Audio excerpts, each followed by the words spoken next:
YouTube? Woodward Sports is there. Facebook? Woodward Sports is there. IG, TikTok, Spotify, Google Play, App Radio. Woodward Sports is everywhere. Make sure you follow, like, download, and listen anywhere.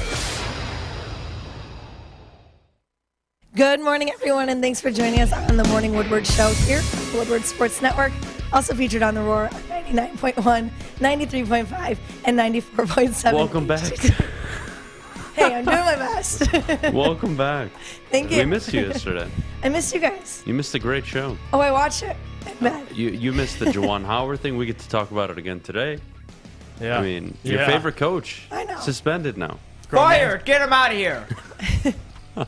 All right, Juwan Howard suspended for the rest of the season, which is only 5 games, so I didn't like the verbiage there, but I get it. Rest of the regular season, whatever, we'll move past it. He'll likely be coaching in the Big Ten Championship Tournament, and then who knows if they even make the NCAA Tournament, which I doubt right now. They're part of the last 4 out, I believe, or they're actually outside that bubble.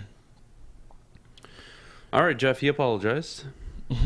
Are we good to move on? I'm in the camp of I expected an apology, something very similar to what he already put out, very formal. After taking time to reflect on all that happened, I realized that how unacceptable both my actions and words were and how they affected so many. I am truly sorry. I am offering my sincerest apology to my players and their families, my staff, my family, and the Michigan fans around the world. I would like to personally apologize to Wisconsin's assistant coach, Joel Kay, and his family, too. Lastly, I speak a lot about being Michigan man and representing the University of Michigan with class and pride. I did not do that, nor did I set the right example for the right way for my students. I will learn from my mistakes, and this mistake will never, ever happen again. No excuses. All right. That's an apology. That's how you apologize. If you guys need how to apologize 101, that's how you apologize. Especially the way he ended it. Yeah. Because you guys can bring up the assistant getting into the middle of that scuffle or whatever you want to describe it as. You can talk about the head coach stopping Izzo, or Juwan Howard in the line, like, hey man, what's going on? You can bring up all of that. The assistant didn't escalate, and neither did the Wisconsin head coach. It all falls on Juwan Howard, whether you like it or not. The buck stops and with that's him. why he's getting suspended. Yep. And honestly, I'm not even sure why Ward is even getting fined. What did he do? Try to have a conversation like he did after every single game with Juwan Howard in the past? Yeah. Hey, Juwan, let me explain what I did. I think they have a good enough relationship to do that. But Juwan Howard was heated. In the moment, lost his cool, the rest is history. Suspended for 5 games. I don't think it's enough, Jeff. I really don't. I would have honestly liked him, and at this point I don't care, but I would have liked an entire season, Big Ten Championship, NCAA Tournament, just suspend him the entire season, just simply put, this cannot happen. But the thing I liked about that apology, and out of all the little incidents that Juwan Howard's been a part of, he said at the ending of that, this will not happen again, no excuses. And that makes me, want to say that, did Ward Manuel say something? Or did the University of Michigan say something? Like, hey, if this happens again, you're out of here. And just the way he worded it, obviously, he knows what he did is wrong. I don't know if he truly believes it, but he obviously released the apology. He didn't believe it after the game? Yeah. I mean, right after the game, he was fine with his actions. So look what happened last year. He said, I was born different. I was raised in the streets of Chicago. Dude, this is college basketball. I know. This is college basketball. It's not that deep. It's really not that deep. It's not that personal. Yeah. It really isn't. Your job is to help these young men turn into grown men. These young adults turn into functional, sociable adults. That's it. Most of the guys that will come into your program, likely, given Michigan is probably a bigger program now, so a lot of them will be going to the NBA, you'd imagine, in the first, second round. But most of them will go on with their lives and have futures, and who knows? Right. That's not the example you said. That just isn't. And I'm sorry, you are the leader. You don't get to throw a punch. Look at the difference between Ward and Howard in the middle of chaos. Howard was in the midst of it, getting action, and Ward was just sitting there like, what the hell is going on here? Literally tried to have a conversation with this guy. And again, that's where, as people, I think just in society, you need to open up your ears a little bit. Listen to what the person is saying instead of thinking what they're saying, right? Sometimes we get frustrated right away with somebody and we didn't really even pay attention to what they were saying. We may agree with what they said, but we didn't even listen. We're just so upset in the moment, we go in blind. And I feel like that was Juwan Howard's biggest mistake. I thought the 5 games wasn't enough. You can't have that. 5 games, okay. Look, he didn't punch him. I get it. I know that's what you guys are clinging on to. Well, Adham, he didn't punch him. He threw his hands at him. It doesn't matter He reacted. whether it was a smack, a pimp smack, a love tap, a punch. It doesn't matter. Closed fist, open fist, I don't care. The action speaks louder than anything else. I really thought it deserved at least the rest of the season. But look, I'm not going to get too caught up on it. I'm really not. Jeff, I think moving forward, a lot of, people like to spin things off, right? So when something happens, how do I look for a positive out of this? Did Juwan Howard light up his team, a fire in his team that'll propel them into the Big Ten championship tournament? He got 2 freshmen suspended, so... Is this the second time, by the way, Diabate has thrown punches at someone in a month? And we're not talking about this? And he was having a good game that game, so he just came out. I don't know where it came from. In a month. Yeah. The class and character of your head coach matters.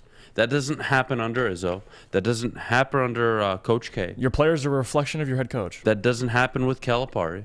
I didn't see Anthony Davis throwing haymakers this freshman year.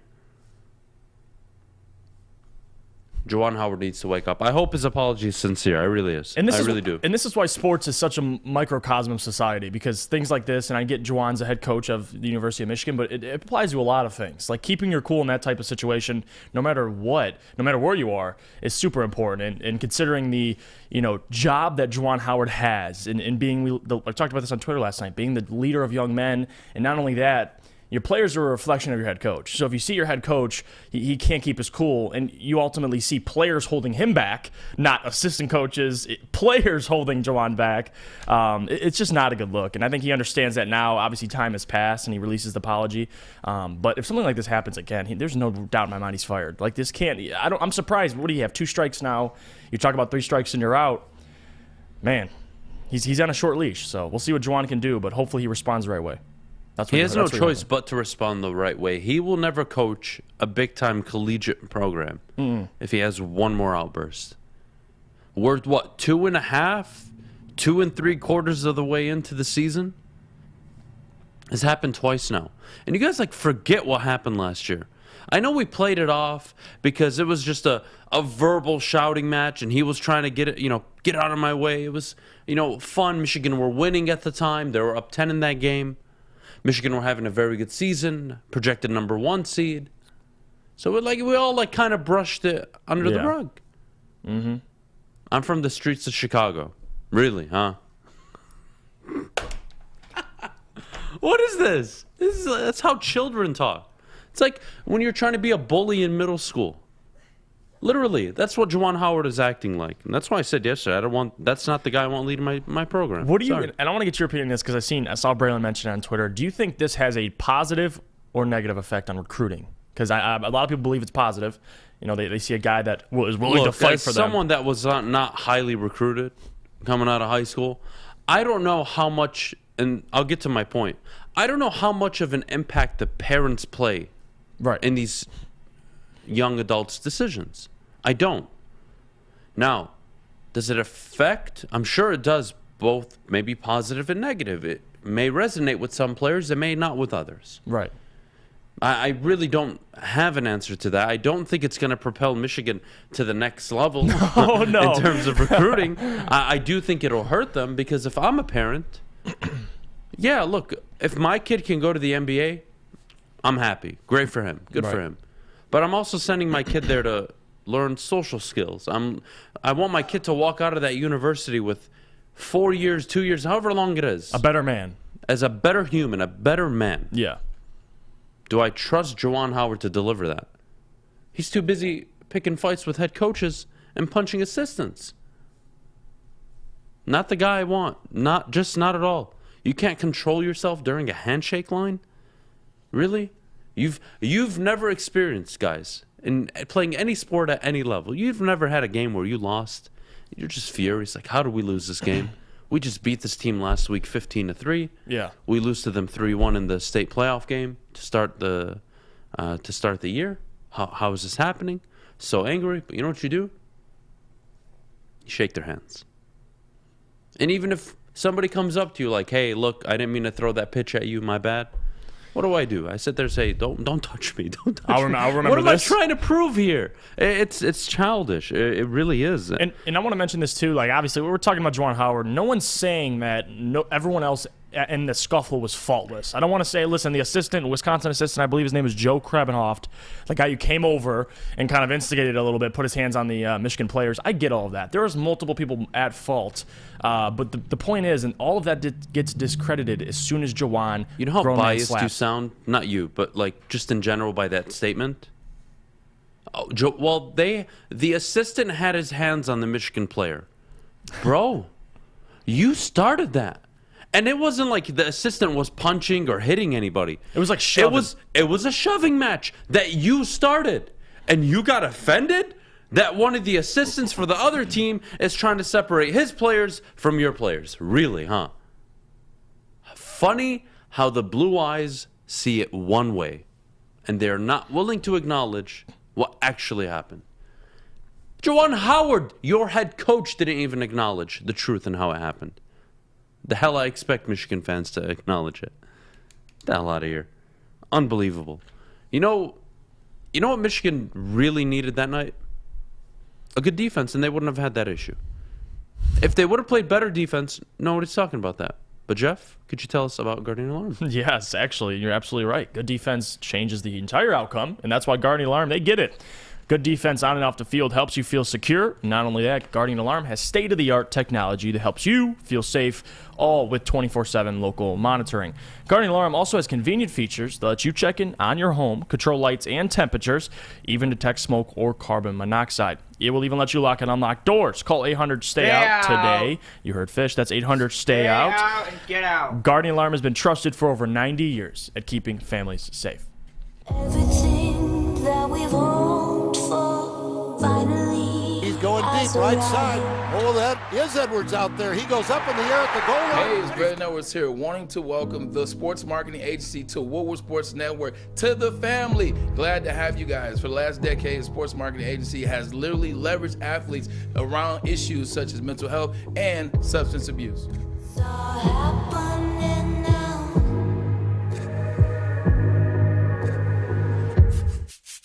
You don't have to go to the beach, man. You don't have to get your butt crack full of sand. You just need a little chili peppers, man, to get that glowing beach chili peppers tan. Woo! With 26 locations in the Metro Detroit area and more coming, Chili Peppers Tanning is where you'll find the cleanest salons in the D. Join the Pepper Club for the best deals on unlimited tanning. Head to chilipepperstanning.com. You just need a little chili peppers, man. Opinions are like ear holes, and we're putting ours in yours. Well, that's not winning, joint. It's Woodward Sports. Welcome back. Thanks for joining us on the Morning Woodward Show here at Woodward Sports Network. Guys, we get to talk about Cade Cunningham. So this was interesting, right? So they were doing the best all-star comp to some of the rising stars. And for Cade Cunningham, Jeff, it was Luka Doncic. Yeah. And I thought really hard about it. I really did. And I tried to see it. I really did. Outside of the similar box scores every other night, totally different players. I think one is more gifted than the other. I think Luka is more gifted than Cade. Mm-hmm. But I think Cade has physical attributes that Luka may not ever possess. Absolutely. Especially on the defensive side of the ball. Mm-hmm. I don't like the comparison. I actually think Luka's his own player, right? It's tough to compare a Luka Doncic to anybody, and same with Cade. You don't know what Cade is yet. Luka's, 3 years in now? 4 years in? I don't know. I don't know about that all-star comparison. I'll let you start, Jeff. No, actually, I completely agree with you. And there's a couple distinctions to me. Luka has been playing pro basketball since the age of 16. He came into the NBA not only way ahead of his peers in terms of his basketball IQ and just his production. He never averaged less than 20 points in the NBA, 7 rebounds and 6 assists. Like that is absurd to think about. He came into the league immediate production, and I get the comparison. Two guys that kind of see the floor similarly, and two guys that like to have the ball in their hands and create for others. So I get it. I think the difference is Cade's a better on-ball defender, and he has the edge on versatility and the defensive side of the ball, and he's a way better on-ball, off-ball defender than Luka, personally to me. But he also seems to have better communication on the floor. He's much more louder. Luka's kind of more reserved. He's style. He's a great player. He's one of the greatest players in the NBA already. So Luka's just had a better jump from year to year. His first year averaged 21 points, and immediately after that, he was damn near 30 a game. So Luka's a superstar. I think Cade's on his way, but you got to look, man. When guys been playing pro basketball since they're 16 years old, they get the game. They come in right away. Cade's still learning. Like the efficiency's coming along, turnovers are going down. So there's a lot of things that Cade needs to kind of work through, but there's a reason why Cade was listed as the most complete rookie since LeBron James. Yeah, he definitely fills up the box score. Yeah. With Luka, I mean, he came in and disrespected the league. He basically walked in and said, yeah, it's easier to score in the NBA than in European basketball. And everybody laughed at him. And look at his body. And then he put up 27 and 29. And I was averaging, 27, 28 this year again? Yeah. Look, today's game is different, obviously. Players are allowed to do less, more on offense, defense, depends what you prefer to watch. But for me, Cade Cunningham, I don't have a comp for him. Yeah, I don't either. I don't have one yet. What do I got? 50 games? Not even. I don't even have a 50-game sample size. The hell am I supposed to compare him to, Jeff? Who? And how many guys are 6'7", can play both sides and can... What, DeMar DeRozan? Yeah, I guess, but he's a better shooter than DeMar. Ceiling. Yeah, that's what I'm saying. Who's the superstar that you can compare Cade to? Yeah, it's tough. That's kind of where I get stumped. Is I don't have a premier, an all-timer, because, this is what we do all the time. You always compare the young rookies. Who can they be? Is this guy the next MJ? The next Steph? Right? Trae Young was the next Steph. Who's the comp on Cade? I don't mind, today it's tough. I don't mind, a Grant Hill comparison or something like that. But today it's hard. I don't know what damn player I don't even really. see Grant Hill and Cade. Similarly, I think Grant Hill was kind of like a Jason Kidd / LeBron James. But that's what version. I mean, but what's their similar I don't know what Cade is. I think Cade could ultimately be that guy. He can get you 26 and 6 at a certain point of his career. I just don't know a guy like you're saying. You want to compare him to Luka, okay, but very different play styles, very different. Luka doesn't play one half of the court. Very different games. Yeah, it's tough. I really don't understand how. Look, I don't mind us trying to compare people, right? I get it. But if I told you Jalen Green, right? Let's bring up Jalen Green, number 2 overall pick. If I told you to give me a comp, could you really give me one? Could you even give me one on Scotty Barnes? That's what I'm saying. Mobley? It's too early. What do you got, Stick? For Jalen Green, I'll give you Ricky Davis. That's what I see when I see Jalen Green. I'll let that one slide. I like Ricky Davis. But no, honestly, I don't mind this Luka comparison to Cade, and I think it's more to do with how they play the game. They're not fast. They're not going to overpower you with athleticism, but they're always going to get to their spot. They're going to be methodical. They're smart how they play the game. So I dig it in that kind of aspect, but I actually think it's kind of cool that we can't find a comp for this guy, because that means he's one of one. We're not trying to emulate anybody else. We got our own guy that nobody else can be like. And I like that. That's the, I think I don't want to say the fanboy perspective, but that's the, you can't ignore Call me a fanboy. That's all right. No, you can't ignore it, though. But right. You can't. Because Trae Young, right? If I told you his ceiling is Steph Curry, well, you've seen that before, right? You can process it. You can understand it. I don't know what Cade is, and that could be a very good thing or a very bad thing. You don't know. Right. But I tend to agree with Stick. I think it's actually a very good thing. A guy coming out, he's basically leading a basketball team that is a mess. That doesn't run a specific offense. It doesn't even play through him yet, which is beyond me. We don't even know what he is with good players around him, very good players. I don't know what he looks like. I mean, we got 50-game sample size, so we'll know more of a comparison as his career plays out. I'm not a fan of the Scottie Pippen's a bitch, so you can't put Cade in that class. I'm surprised Scotty was even on the all-time 75. I thought that was very disrespectful to guys like, Darko Milicic and Tony Parker and, whatever. Ricky Davis. Ricky Davis. Yeah. I hate Scottie Pippen, so excuse my... I'm extremely biased, and I won't hide it from you guys. I do want to switch gears a little bit with the Pistons. Jeff, we got, 30 games left? Not even? Yeah. What expectations down the stretch? What do you need to see from this basketball team? They're going to have a lottery pick.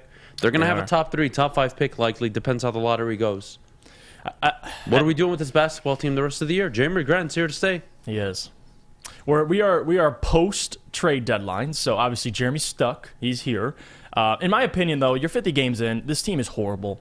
Just keep losing. I mean, I need a lottery pick. Nice of you to say. I need a lottery pick. I do. At this point, I want to sit here and say, go out and try and win some games, but you listen, you're pretty deep into the season. I want Jabari Smith and or Chet Holmgren. So either or. At this point, though, I do want to see more competing. I mean, that's a big thing, a big part of the beginning of this season for the Pistons. I mean, up until the last about couple weeks, they've been getting smoked on some games they maybe shouldn't have. And a lot of it has to do with injuries. They've been missing a lot of guys, but guys are coming back. You had the All-Star weekend. You had a little bit of a break. So this whole second half of the season, just want to see some growth. Whether it's, Cade, whether it's second-year guys, I just want to see it, man. Can we get Killian 30-plus minutes? Like, is that maybe that can happen? I think you're asking instead of Corey Joseph getting 35. Corey Joseph seems to me like a franchise guy. Yeah, that's what it looks like. You kind of want to give him 30 minutes tonight. That's exactly what it looks like, Adam. So again, we'll see. This is why people are frustrated with Dwayne Casey. What's your identity? It's not even the losses. I swear to you, it's not even the losses. I don't think anybody cares that this team is losing as much as they are right now. More so than the rotations are absolute garbage, and there's not a single night where you look at that team and say, "Oh, I can duplicate that offense every night." It's just iso ball. I know. The whole goddamn game, and then a few fast break buckets, and a few bailouts by the referees at the free throw line. Jeremy Grant isos. A couple mid-range shots. We're still down 30. I can't believe this is the conversation, 55, 56 games in? Yeah. The Pistons don't know how to play basketball. Last year they played basketball, but they were losing and everybody was happy. They technically got better. They lost veteran presence, though, so I get it. But they just can't put together 2, 3, 4, 5, 6, 7, 8 straight games where you're like, oh, that looks like good basketball. I can follow this down the stretch. Yep.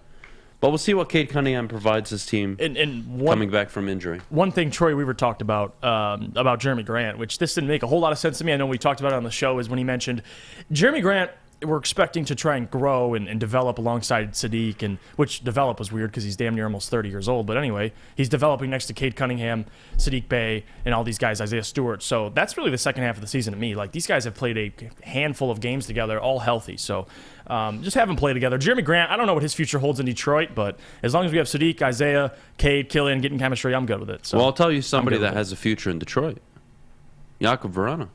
Oh, he does. He's coming back from injury. He's been cleared for contact. Who knows how soon he'll be suited up. I believe the Wings play tomorrow against Colorado. They do, yep. So I'm not sure if he'll be in that game yet. I haven't heard anything, but watch out for the Wings. What are they, a game over 500 right now? Watch out. Jakub Vrana coming back, who is a goal-scoring threat, fills me with joy and excitement. Because now, what do the first two lines look like? Is it still Larkin, Raymond? Is Raymond out there? Who's going to be on the right wing? Vrana? Boy, talk about a first line. What's your second line? Bertuzzi? Where are you going with the second line? I mean, there's some Nemetstikov. Yeah, you got some guys. I mean, you got some guys now. Yeah. Jakub Vrana coming back. Look, I don't know if Blashill will, separate that super line that I just gave you guys in terms of line one, but you give me Raymond, Larkin, Vrana every night. Oh man, I'm down. I get a Vrana, what, right-handed stick, I believe. I think I'm wrong on this. Actually, I think he's a left-handed stick. God damn it, Adam. Let's see. Vrana is a left-handed stick, so I did get it right.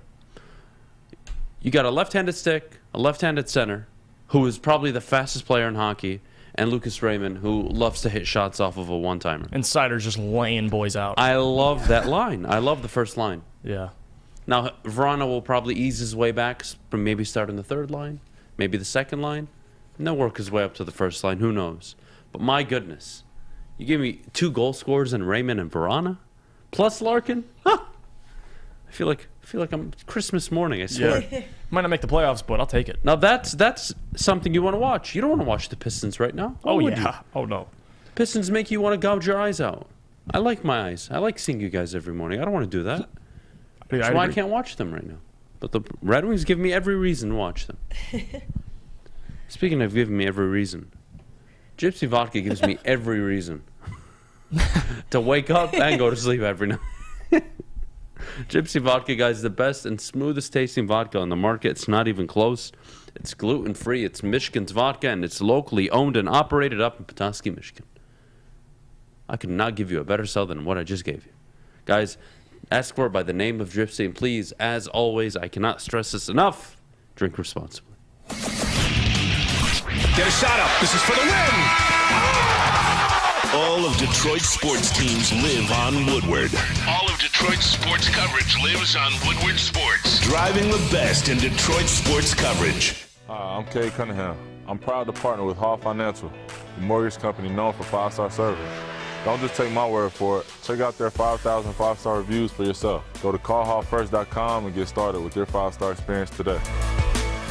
Fellas, let's be honest. We like things to be easy. We like simple stuff, like sports 7 days a week. We like things uncomplicated, like Lady Jane's Haircuts for Men. Open 10 to 8, 7 days a week.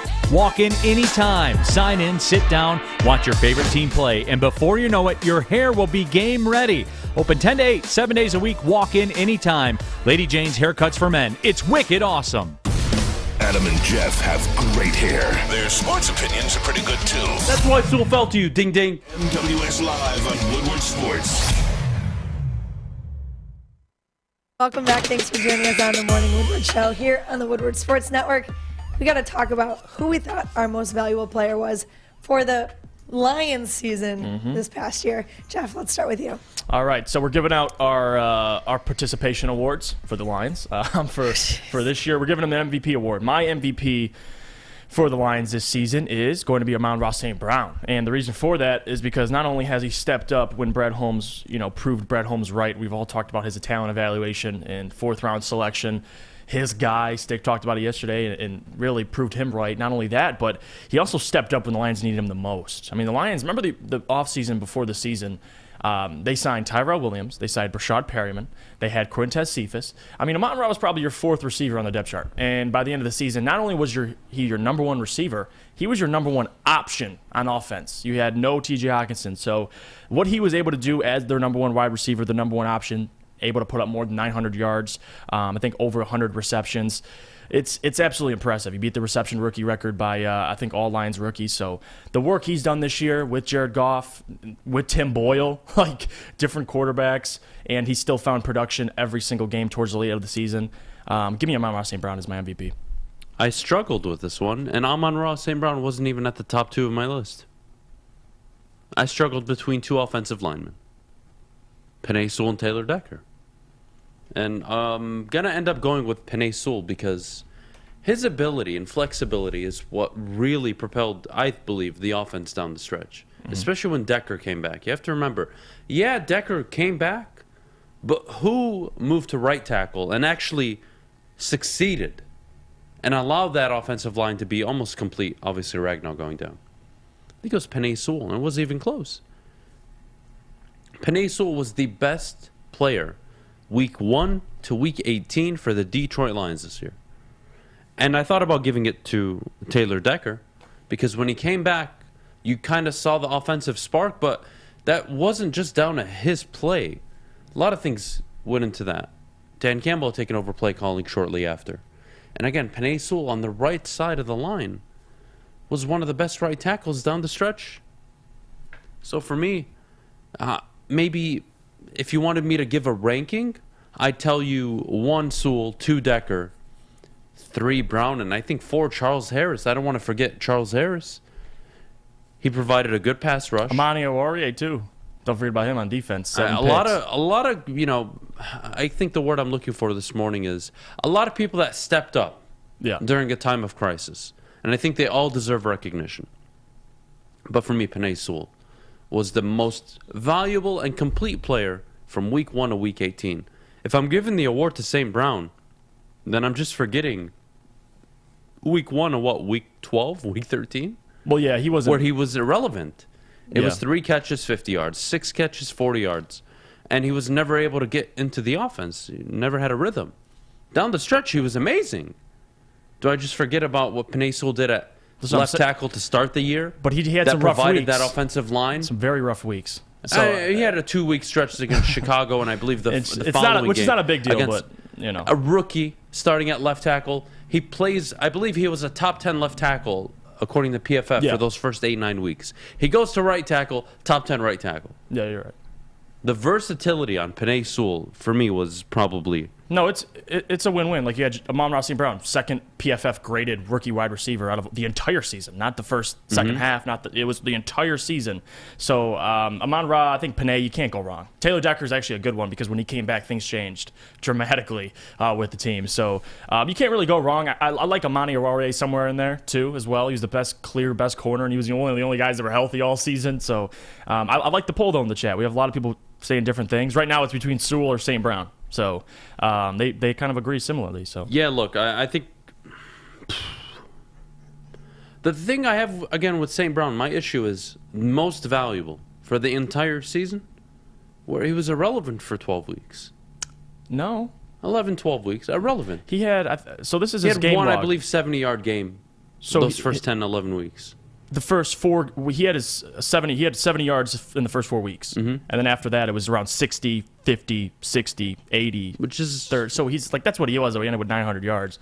But the reason why I say also Amon-Ra is without Amon-Ra, you had no Quintez, you had no Tyrell, you had no Brashad Perryman. You would have had Khalif Raymond. That's your only wide receiver.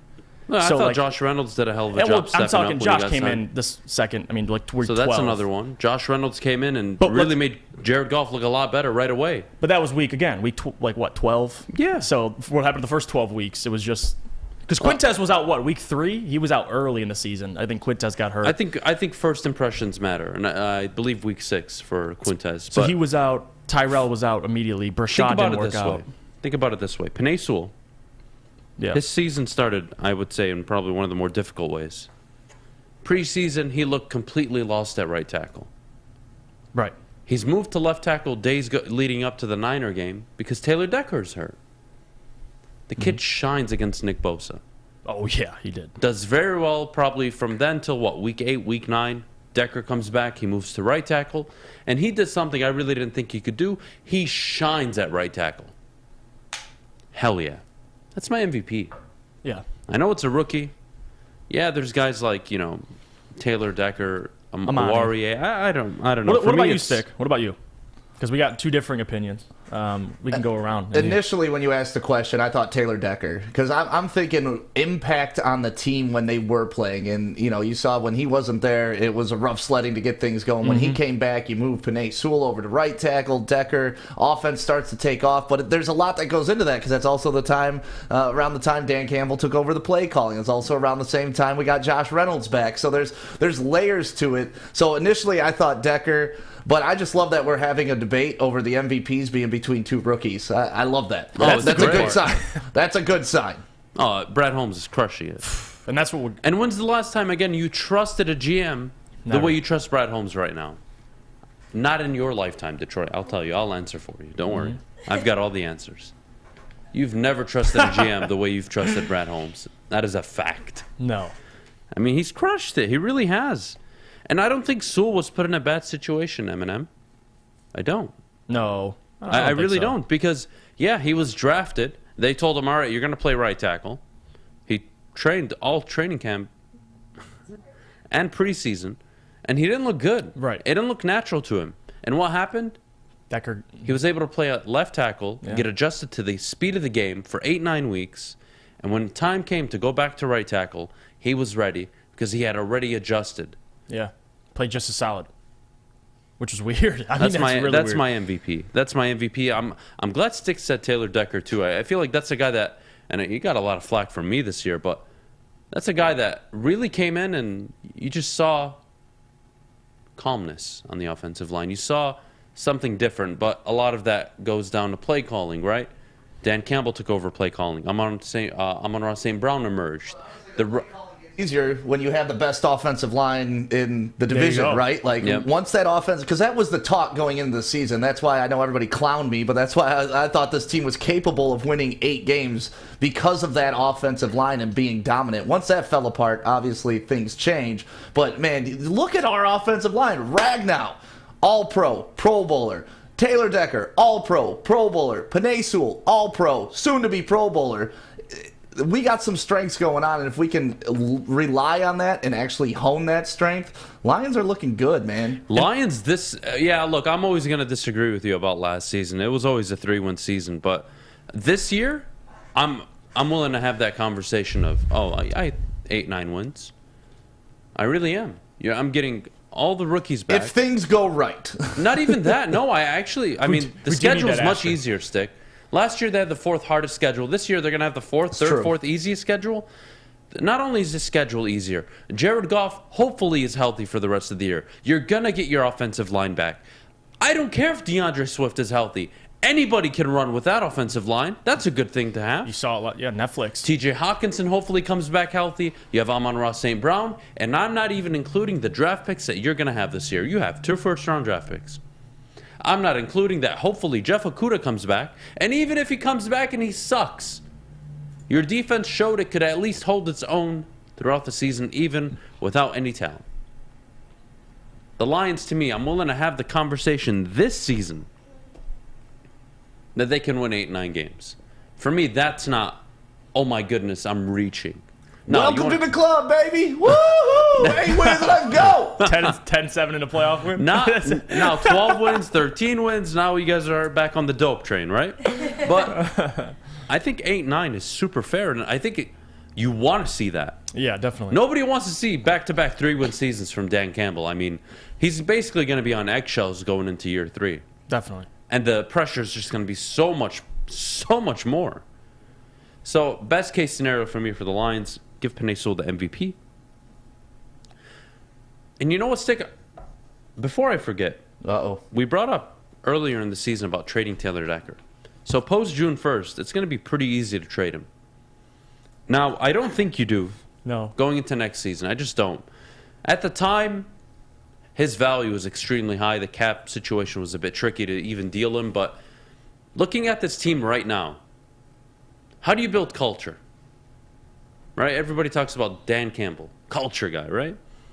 Culture. That's all I ever hear. How do you build culture? You need to win football games. You know how you build a winning culture? I got a secret for you guys. Pay attention. To build a winning culture, you win. Oh. I know that's a lot. I know it's a lot right now. Okay? We're going to take a deep breath. Group therapy session. To build a winning culture, you need to win. Repeat after me. Win. So, yes, I don't think you trade Decker anymore. I really don't. I think we're past that. Maybe frustration boiled over during the season. Who knows? But look, may I remind you, that was an 0-9 football team or 0-8 football team at the time. Finally. And again, I don't need Jared Goff to be Matthew Stafford, to be Russell Wilson, to be any of these guys. I just need him to make the throws when we ask him to make them and not to turn the ball over. And you can win football games. Don't believe me? Ryan Tannehill got a #1 seed with the Tennessee Titans. They didn't ask much of him. You don't need the great quarterback to at least win in the regular season. And then if you want to bank on winning a Super Bowl with a Nick Foles or a Joe Flacco, sure, you can win a Super Bowl every 18, 20, 30, 40, 50 years. Who knows? That isn't likely, but still.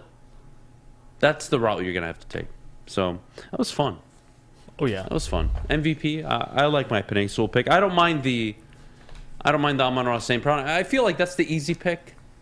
You know, because he was so explosive down the stretch. That's all anybody remembers. But I remember the Aaron Donald scruff. I remember him stopping Nick Bosa. I remember him going into Lambeau early on and actually playing pretty well.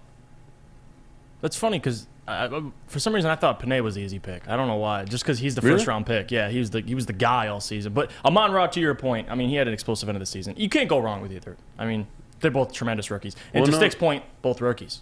Well, you know where you That's can't go positive. wrong? Betting on MyBookie. Oh. Guys, MyBookie is the premier sports book you need to be involved in. Bet from anywhere, anytime, using MyBookie. Sign up today if you haven't already, and use code Woodward. Again, that's code Woodward. They'll match your deposit dollar for dollar. You put in $100, they'll match you $100. You put in $200, they'll match you $200. Guys, if you love to bet on games like Fish does, especially in the Champions League, MyBookie has it all. Guys, again, that's code Woodward when you sign up. And as always, if you do have a gambling problem, please call the Gambling Problem Hotline at 1-800-270-7117. Hi, my diamonds. It's Crystal with an X. You want to get hot and perfect like me? Here's my super easy routine. Drink at least a gallon of water before you wake up. Attach a weight to everything in your house. Sell your car and just sprint everywhere. Scream when you exhale. Don't follow Crystal with an X. Do your own thing at Planet Fitness with tons of equipment and free fitness training in our clean and spacious clubs. Join now for just $10 a month and cancel anytime. Go! Detroit Sports On demand. DeAndre Swift, he's going to take it all the way for the touchdown. Cade Cunningham open in the corner, he triples. Make sure you download the Woodward Sports app today. Take us with you everywhere you go. Search Woodward Sports Network Or WSN Live. Welcome back. Thanks for joining us on the Morning Woodward Show here on the Woodward Sports Network. I hope all of your voices are better than mine today because this is terrible. I feel so bad. I really do. This is terrible. Part of me is enjoying it, actually. I'm not going to lie. It's kind of funny, but... I sound like a broken record. Oh, yeah. Worse, actually, but it's all good. Look, Tom Izzo, before the suspension, gave some comments on just the Ward Howard situation. All right? And I'll quote it. I don't want to get into it, but I have to answer something on it. It was bad for college basketball. It was a scary situation. And I just hope everybody learns from it and gets better. Now, that seems like an adult answer, right? Now, is that bad for college basketball? Yeah, it is. Did anybody, not think about what the consequences would be? That's why I think 5 games isn't enough. What happens when a team wins on the road? Everybody at home is pissed. What happens when the home team upsets the visiting team? Even though the Wisconsin game wasn't an upset. They storm the court, right? Right. So it's not like the fans, if they didn't want to engage, couldn't just jump down and get involved. You don't start an on-court altercation. You just don't. If your players do, fine. You can deal with that. As the leader of a basketball program, the head coach of a basketball team, you do not cause that altercation. You don't start it. And I know Michigan guys. I know Michigan fanboys. I know what it's like. Adham, Ward put his hands on Juwan Howard. Go watch every single interaction they have had. They walk up to each other. They embrace. Talk hey for man, a second. good game. Yeah. Put down the mask. Talk it through. And all Ward was going to do, and I believe they had played 4 or 5 times leading up to that game, was explain himself. Hey, I didn't want you to take personal offense to that timeout. It wasn't a shot at you. That's it. And he grabbed him. He said, hey, Juwan, let me explain myself here. And what does Juwan do? Chicago comes out. Chicago Juwan, boys. Get ready. Chicago Juwan is here. Don't touch me. Don't effing touch me. I'll F you up. Don't touch me. Really? We're threatening opposing coaches now. It's great.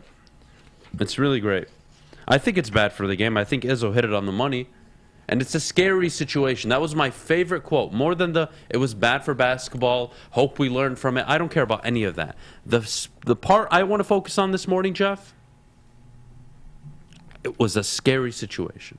Yeah. You know what I see? I see 2 cops, a bunch of 18, 19, 20-year-olds throwing haymakers, and a building full of 18, 19, 20-year-olds, all one bad decision away from ruining the night for everybody. And you know who started it? You know who made the first bad decision of the night? Juwan Howard. That's why he gets suspended.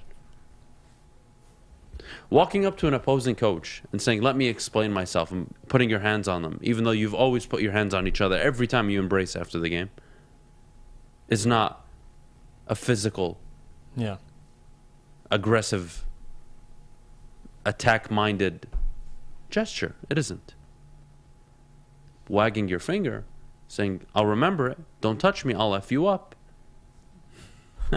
There's a difference, guys. And if you don't want to acknowledge it, I can't help you. And I know, again, you're covered with the blue eyes right now. It's tough for you to see very clearly. So I'm going to do my best to clear it up for you. But that leads me to the next part of this equation. And Jeff, I'd like your answer on this first because you're much younger. And I think your generation doesn't maybe understand what a Tom Izzo generation, or maybe you don't see it the same. Not maybe, I know you don't see it the same. Izzo is against the idea of eliminating the handshake line. He believes it's a foundation piece, a character-building moment. Some people are already calling for it. One of the best college basketball coaches came out yesterday and said, I think we need to get rid of it. Really? I want your opinion. As someone that is fresh off of handshake lines, is fresh off of that experience. I played basketball, so handshake lines were and listen, I want to say this too, and I mentioned this earlier, how sports are a microcosm of society. That's why I agree with Tom Izzo. Like, if you can't, and this is bigger than sports, it's life. If you can't lose at something, and look, the guy who worked just as hard as you did to get where you are, and he beat you, if you can't go over and shake his hand, no matter if it's a player, no matter if it's an opposing coach, that's on you. And that's an issue you have to deal with, because I just don't think it's a positive thing for we're trying to encourage kids. All right, no handshake lines. You can only, people will do it if they're friends with somebody, but if not, you just walk right off the court. I just don't think that's a great idea. And I get why. I listened to why I believe it was the Iowa basketball coach who talked about it, and why he believes it should be gone.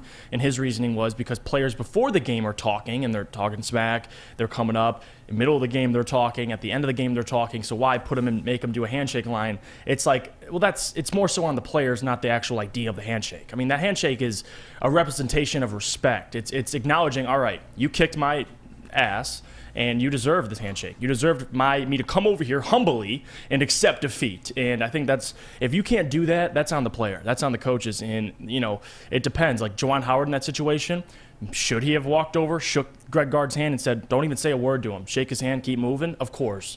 But also, people will look at it and say, should have Greg Gard came and stopped him? So it's like, you're never going to win in this argument, but overall, they shouldn't get rid of the handshakes. I think it's honestly a part of sports. It's not just basketball. It's sports in general. Maybe they don't shake hands in football, but basketball is very different. And if you're getting your ass kicked, you better be humble and show respect. That's my opinion.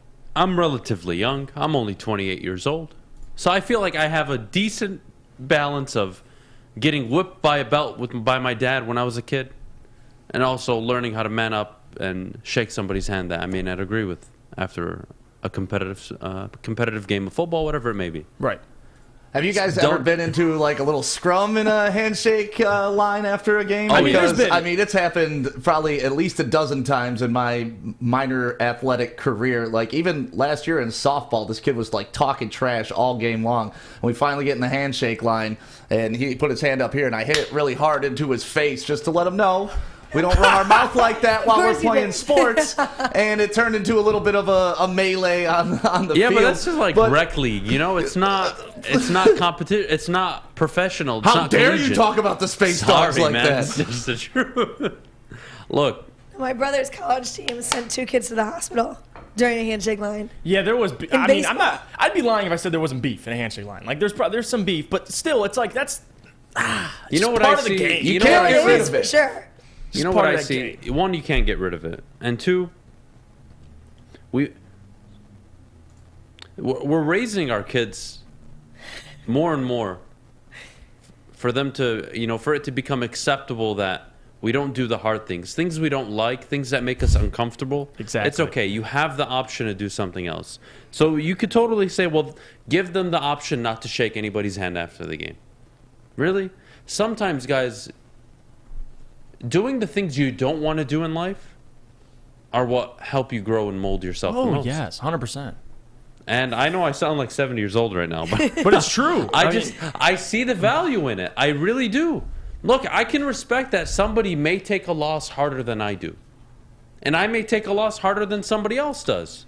Everyone's competitive. But you know what? After a 7-game grueling series, and a loss in the Stanley Cup final, they still make time to skate across the ice and shake each other's hands. And there is no more physical series in sports than the Stanley Cup finals. Right. They still make time. And I think that needs to be the learning lesson in all this. It really does. It really does. You can't allow young adults to go through life not being able to understand what losing is. Oh, yeah. Not everybody wins. Life has, you have losses, you have ups and downs in life. It's all good. How you react to it is what defines you, not that singular win, not that singular loss. The Wisconsin loss for Michigan meant nothing. They still had 5 more games left. But you chose to escalate. Yeah, and it was their and make it a big deal when it really wasn't. You were mad about the timeout. Why were you full court pressing their backups? Mm-hmm. You can play gamesmanship. They can't, right? I know this game, right? Oh well, if I do, it's okay. But if he does it, that's not fair. It's a joke. Look, there's value in the handshake line, and we need to understand, what are we trying to get out of college sports? Most of these guys aren't going to be successful and go to the NBA. They just aren't. And if you teach them that's how you react to a loss, that's how you react to conflict, that's how you react when the chips are on the table and your back is up against the wall. Face Good right luck. in the face. Good luck. That again, that is not the guy I want leading my program. 100% agree with you. And if you guys think it's cool and it's tough to do what Juwan Howard did, that's fine. You're an idiot. An idiot. You guys are. I'm sorry. I think he's awesome, man. How was it awesome? What did they? How did the team benefit? How? Actually, I talked about this yesterday to Brandon Brown, who we brought on the Bottom Line, and this is one of those galvanizing moments that the team's having a rough season. It could give them something to rally around. My coach has my back. It's us against the world. You've seen this happen with teams millions of times. You brought it up.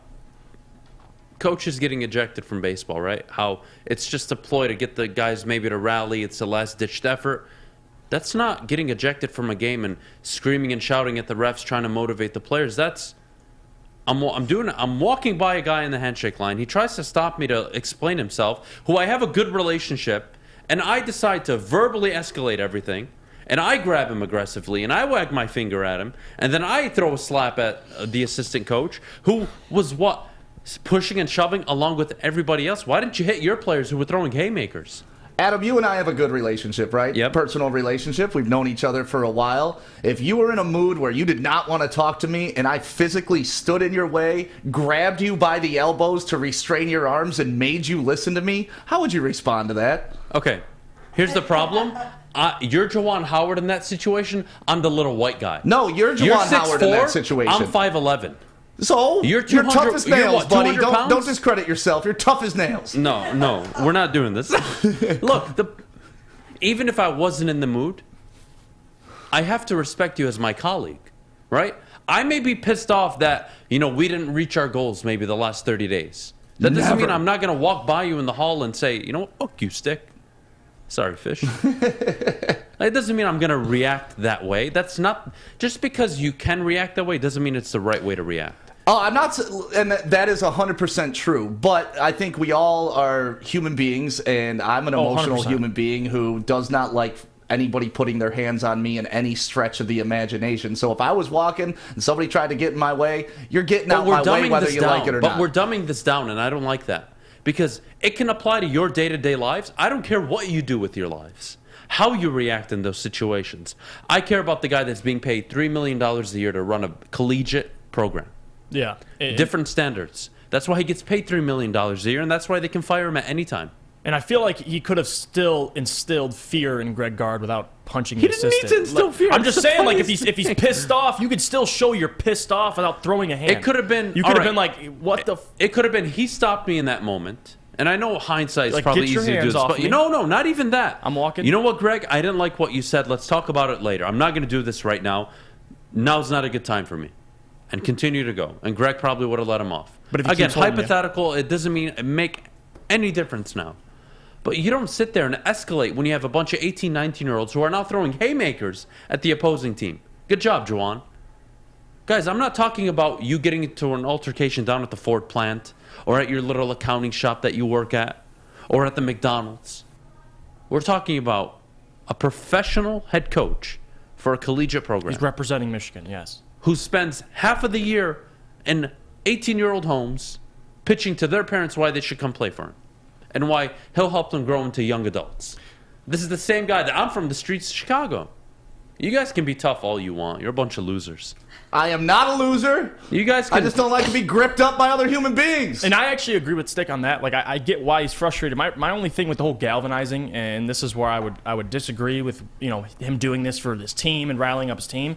He didn't mention a word in the post-game press conference. The only thing he mentioned is the very end of the press conference. He's like, "Well, I'm glad they fought back." He didn't say a single thing about his team before that. It was all, I felt threatened. I didn't like the way he touched me. It was a lot of me with Juwan Howard. So as much as I would like to agree with you, galvanizing his team, I don't think that was the case. I think it was more so reacting upon, like you said, south side of Chicago, wasn't playing no games. And, I think you'll learn from it, though. I want to paint an Anchorman scenario for you, all right? It's the Woodward sports crew. We're walking down the streets of Birmingham right here off Woodward, and we run into the rival sports talk station, right? Okay. Yep. They stop you, start running their mouth at you, put their hands on you, and then one of them touches fish. We're all going ballistic, baby. Right, that's it's not on. what I'm bringing out happened. pitchforks, But you're painting a tridents, I'm different stabbing picture. people. You're painting a different picture. That's not what happened between Howard and Ward, though. It's just not. Yeah, if they touch fish, haymakers are going to get I'm coming thrown in with a of flying course. haymaker, yeah. That's not the point. I'm sorry. Look, you guys can act no like, one's allowed to kill fish except for Adam. So. when I was that age, nobody could touch me. I'm a tough guy. I'm a keyboard warrior. I'm a tough guy. You wouldn't say that. You wouldn't call me stupid. Shut the hell up. Shut the hell up. You don't understand life at all. If you were in any remote position close to Juwan Howard, you would change your tone and you would change your attitude. Juwan Howard, Mr. Chicago Street himself, came out and apologized. Why? It was either apologize and admit you were wrong or get fired. Welcome to real life. Not, this is the hood. We're in Chicago, bruh. Take that crap, shove it up your ass. Speaking of which, we got to go to break. Jeff, could you tell everybody at home about the amazing place for date nights, corporate events, team building events, doesn't matter what, at the Folding Warehouse? Yes, actually, Juwan Howard, come take your anger out at the Folding Warehouse because it's the home of the original football bowling pin game called Folding. You can host your corporate party, team building event, or just come in with family and friends. They got two ways to play, either $10 unlimited open play or a private lane reservation for $120 for up to 10 people for 2 hours. They have over 100 different beers. They have their $2 mystery beer machine, which our guy Sawyer loves, and multiple full bars. You bring the food, or you can have it delivered in. Come get your full on. Check it out at foldingwarehouse.com. It took exploring 50 different formulas and hosting countless taste tests, but we believe Gypsy Vodka is the smoothest vodka on the market. Don't believe us? Ask the owners. We're Mike and Adam Kazanowski with High Five Spirits Distillery. We're in close to about 1,200 locations throughout Michigan. We wanted to create a brand that was geared more towards freedom, love, adventure, and at the end of the day, we really wanted to tell a story that inspired other people to take risks, follow their dreams, whatever that might be. Follow us everywhere. Just search Woodward Sports on YouTube, Facebook, Twitter, Twitch, IG, and more. Welcome back. Thanks for joining us on the Morning Woodward Show here on the Woodward Sports Network. Also featured on The Roar on 99.1, 93.5, and 94.7 HD2. Maddie, I'm reading some of the comments here. We need to stop holding these athletes and celebrities to such high standards. Really? Really? Duh. Guys, if I was getting paid, let's say I was working somewhere, getting paid $3 million a year to be an executive of a company, and I would walk down the hall and just throw haymakers at the HR people, how do you think that would work, huh? How do you think that'd work out? If I incited riots all the time at the workspace, how do you think that would work? You think they would keep me around? You guys don't get it. You guys do not get it. This is one of the biggest problems we have in this country. You guys complain about law enforcement all the time. You think about defunding it. How about more training? They need to be able to handle chaos and tough situations better, just like they do in the Army. Just like they do overseas. They train on civilian situational awareness all the time. Cops need to be doing that more. De-escalation. It's the same thing. When you're responsible for 11, 12, 13 young men, and you have them in the middle of a court with other 18, 19, 20-year-old young men, and you decide to escalate a situation, you get zero sympathy from me. And if you guys can't see that this morning, I can't help you. But I'll tell you something I really can't see. This was one of the greatest what-if articles I've ever read in my life, and I had to talk about it this morning. What if the Detroit Lions made a trade offer for Cooper Kupp?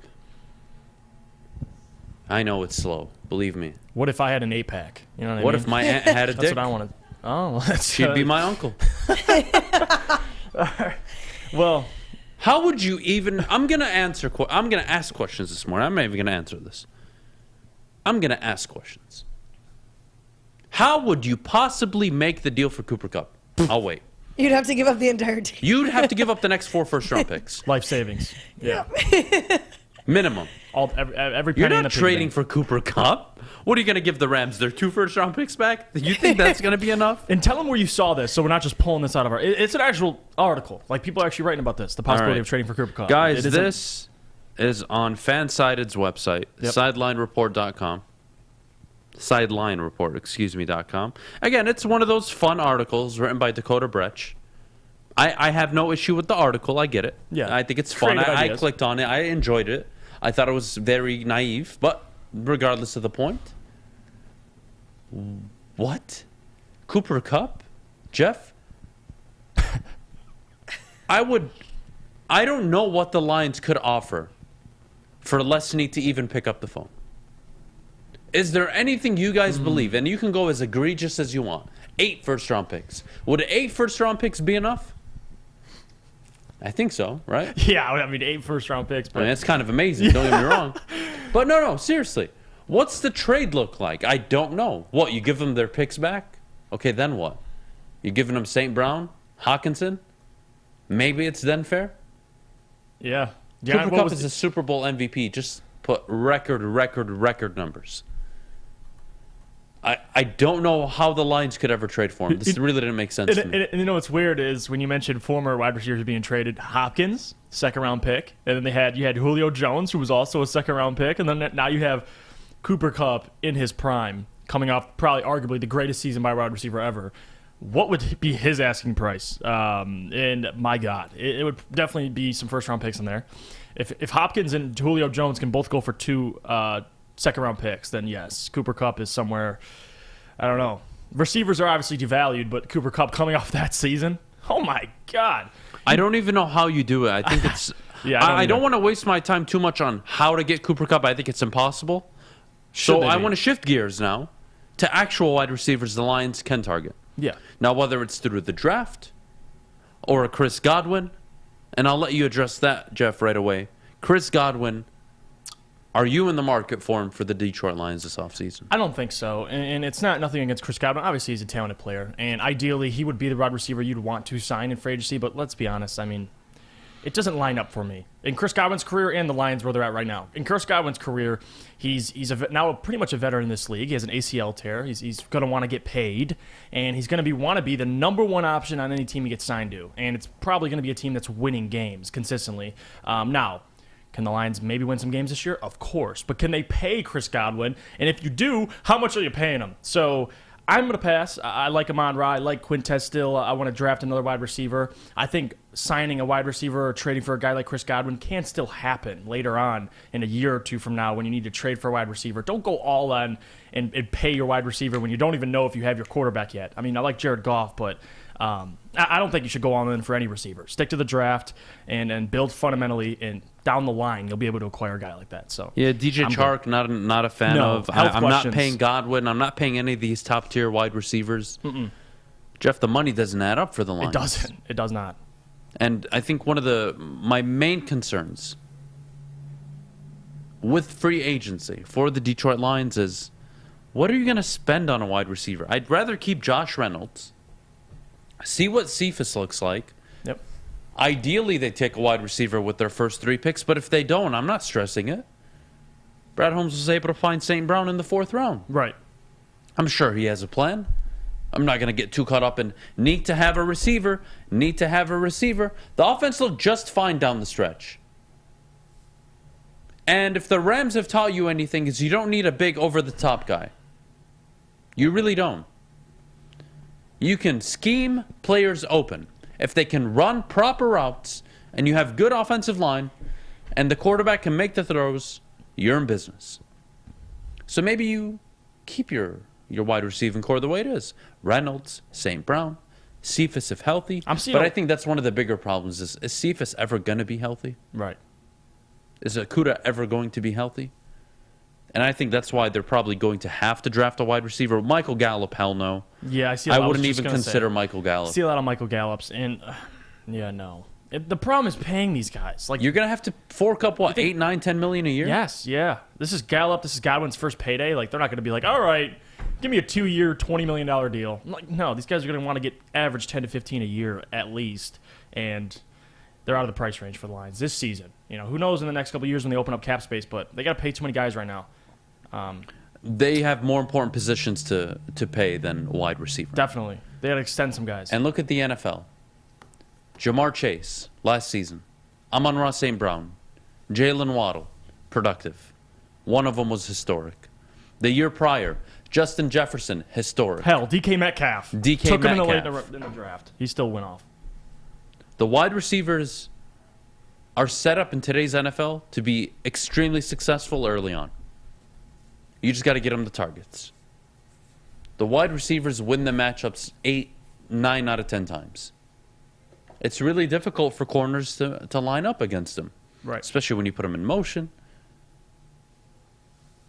Yeah, I'm not a fan of paying for any wide receiver. The Cooper Kupp thing I thought was hilarious. Don't get me wrong. That was a fun what if. I don't think it would ever happen, and I don't think the Rams would ever let him go. I mean, eventually. What could you offer? But not now. 10% equity in the Ford family stock? I don't know. Yeah, that's another. Maybe I would consider it then. Lifetime supply of. Why would I get rid of a guy I'm trying to repeat with next year? I don't know.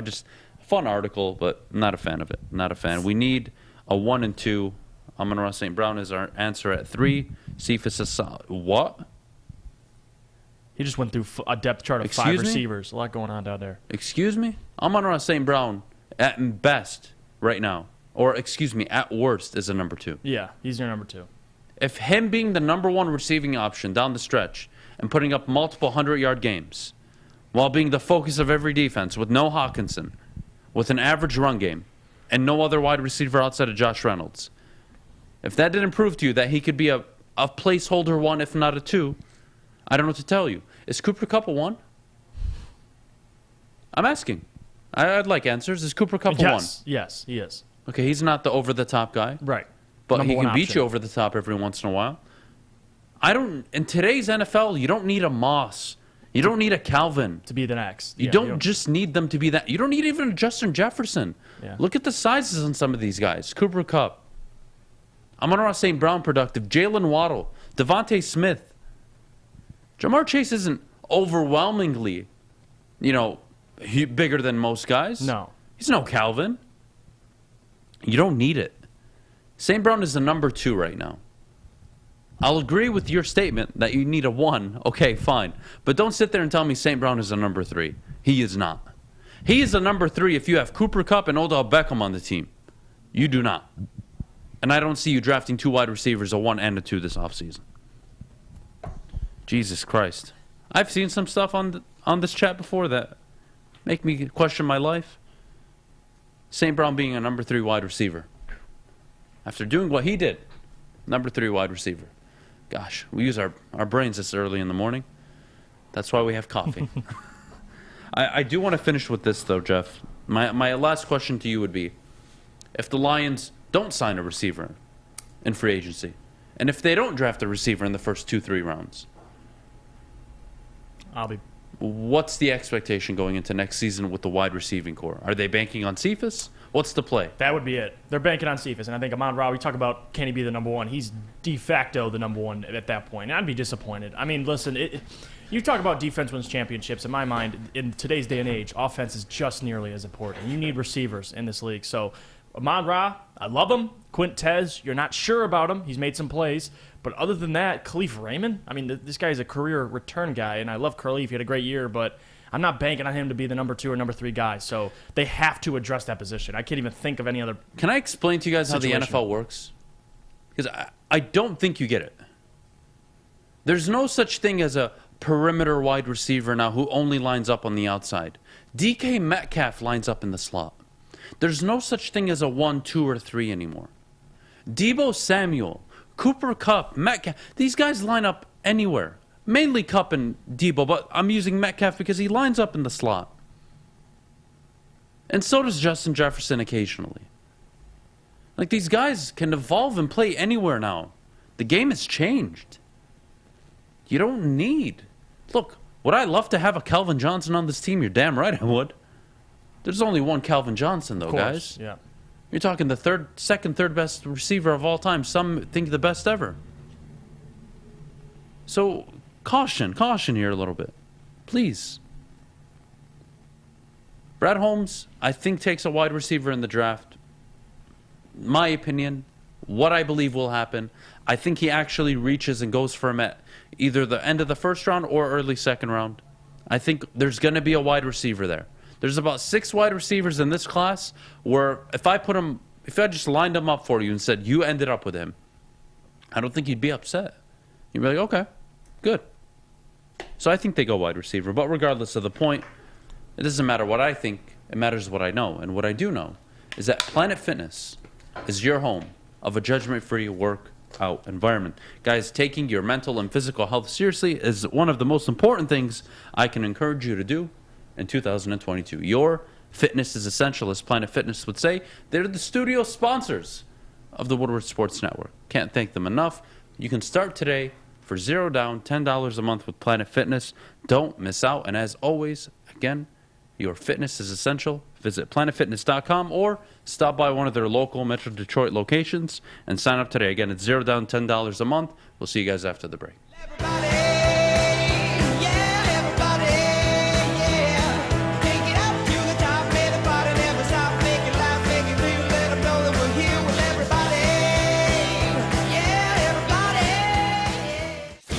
Make sure you're listening to Woodward Sports all day long. Start your morning with the Morning Woodward Show. Spend middays with Big D Energy. Watch and listen your drive home with the Bottom Line. And don't forget about Woodward Bets Daily. All live, all right here on the Woodward Sports Network.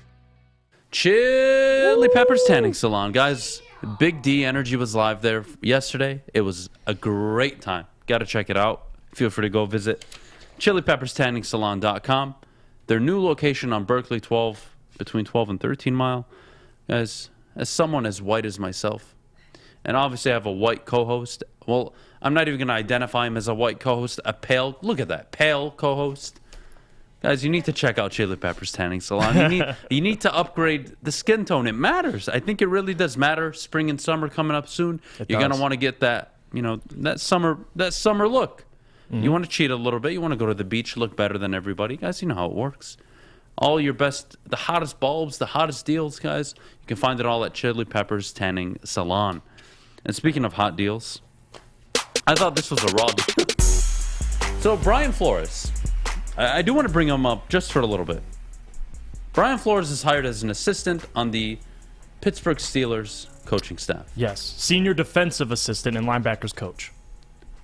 Look, it's funny to me that the family that came up with the Rooney Rule, all right, and advocates and pushes for it, is the team that ended up bringing him on as an assistant. Yeah, overqualified, by the way.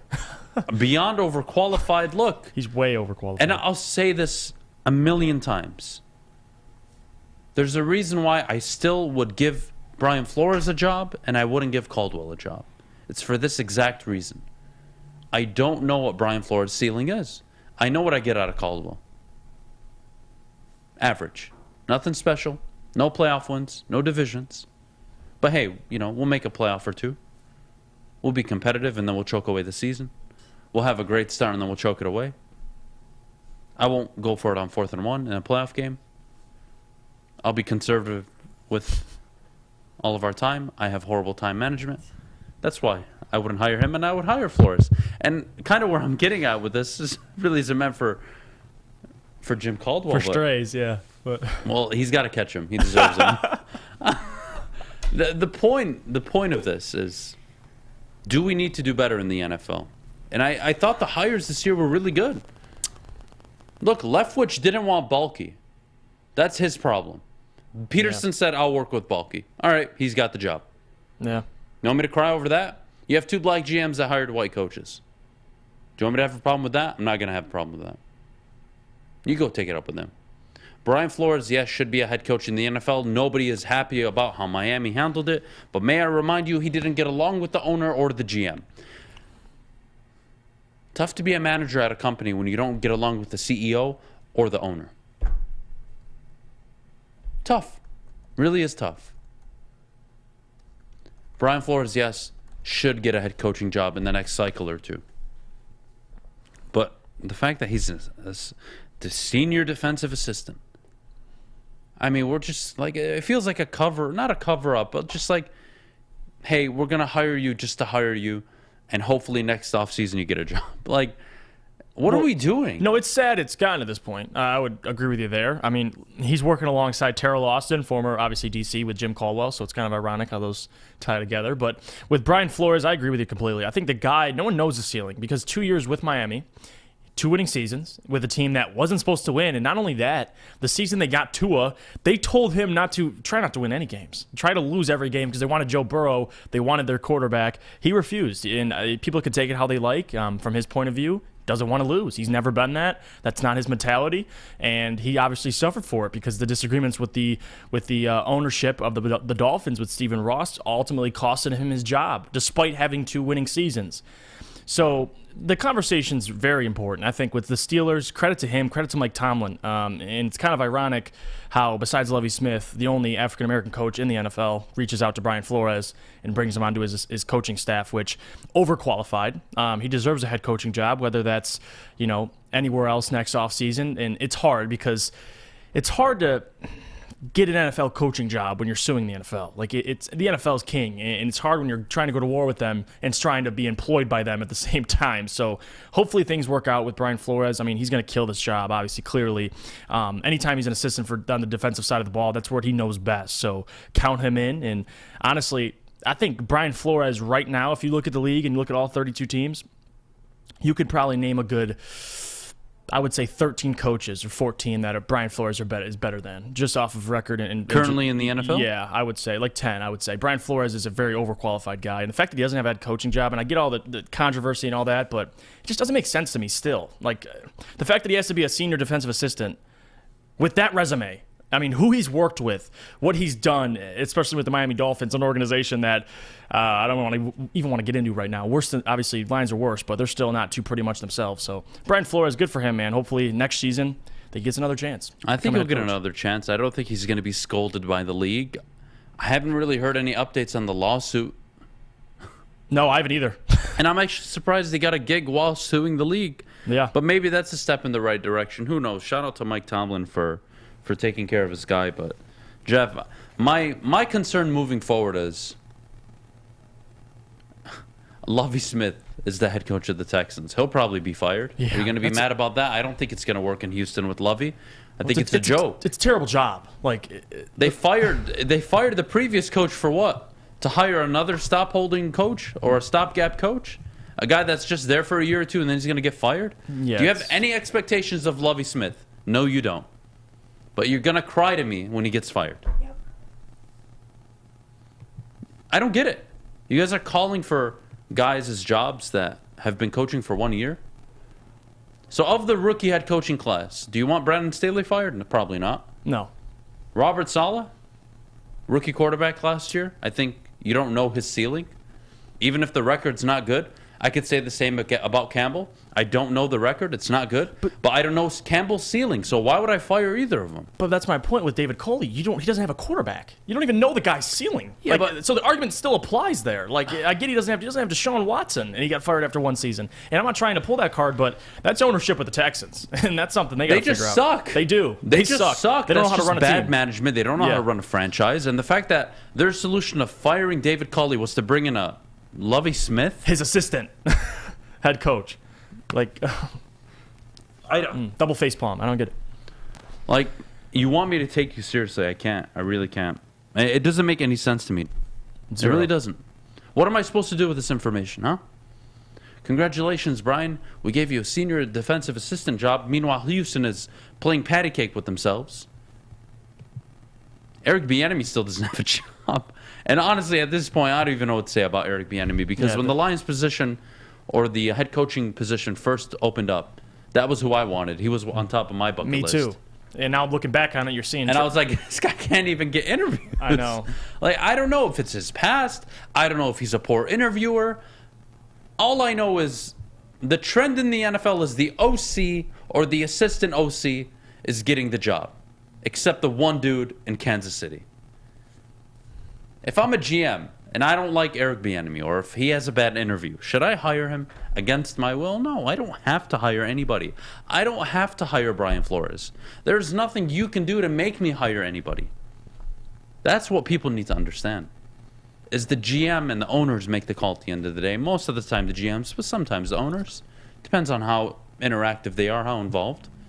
So the point you're making, and the point I agree with you with, is the Rooney Rule is pointless. Change can't happen ultimately until the people up top do That's something what about I mean. Is it. the Rooney Rule is pointless. That's kind of where I'm getting Doesn't at. matter what rule you have.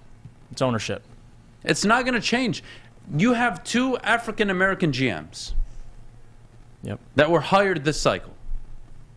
They both hired a white... One hired a white defensive coordinator. The other hired a white offensive coordinator. Do you think those guys, and I'm just playing devil's advocate, you think those guys have majority say in decision? I get they can make decisions, but you got to bring it to ownership. They wouldn't have been hired. You don't fire Spielman from Minnesota, who is a great talent evaluator, for any reason. Just to, I want more say. No, Spielman was a damn good GM. And I bet you any money in 2 to 3 years, his name will be popping up for open GM positions. Yep. Minnesota had a good GM. Ryan Day sucked. Not the Minnesota GM. He was good. He wasn't great. You know why he wasn't great? Could never get the quarterback or the head coach right. Funny how it always works out that way. It's like I tell you the same things, you just don't listen. So yeah, I think they had full autonomy. I really did. The Saints, they promoted from within. Am I mad at them? No. Am I crying? The Texans hired Lovie Smith, but you don't even take that seriously because nobody with a normal brain will take the Lovie Smith hire seriously. That's the problem. That's the problem with Houston.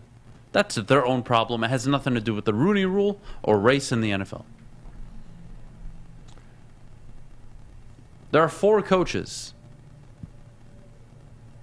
that have a winning record in their lifetime that are African American. Of the, I want to say 31, 29, something along those lines. Now, it's not a great number. I do think diversity is good in work environments. I do think you want to encourage it, but you can't force it. You can't force it on these guys. And I don't know if the Rooney Rule is kind of counterproductive, because now I'm interviewing someone already knowing that I'm getting a Brian Dabble. I'm Joe Sheen. I'm coming from Buffalo. You think I'm not bringing the guy from Buffalo with me? Am I racist? Am I wrong? Or do I already know what my plan is? That's kind of where I see problems developing. I don't think the Rooney Rule takes that into consideration. I feel like we're giving interviews to guys that I think are qualified. Raheem Morris should probably get a job next year. Right. Brian Leftwich. And the tough part is it's not like a Joe Sheen's bringing his an Eric Bieniemy. You know, it's a Brian Dable. So it's just the look of it, I guess. And if Ed Dodd's got a GM job, and he said, "I'm taking Bieniemy with me," would we cry about it? Well, why aren't the white guys getting interviewed? Why aren't the other black guys getting interviewed? He's bringing Bieniemy. This guy. Yeah, right. I see what you're saying. It's a tough line for me to cross, but I do want to move on. When we get back from the break, what do we got? we got issues with the NBA 75th anniversary list. Yes. Stockton over Isaiah. What the hell? I swear to God. You know, there's very few things like I have a 13-year-old brother.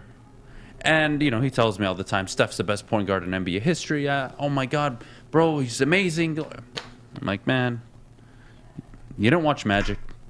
You don't watch Isaiah. And those are 1 and 2.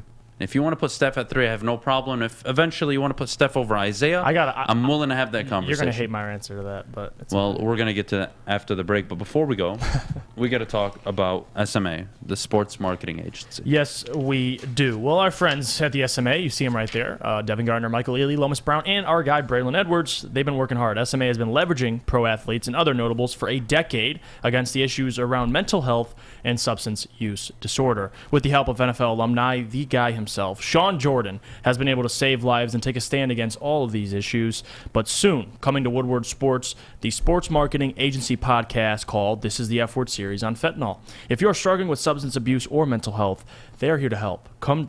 Go to thesportsma.com and please tell them Woodward Sports sent you. 6 dark corners, a driveway and a patio, 5 windows that could become doors. Every house has unique security challenges. Guardian Alarm has more tech, more team, and more ways to help keep them all safe. Get a professionally designed and installed security and smart home system from Guardian Alarm. Sign up today and get a free video device. Guardian Alarm. Smart, right from the start. Call 1-800-STAY-OUT. Detroit Sports. For Detroit sports fans. Woodward Sports is live now.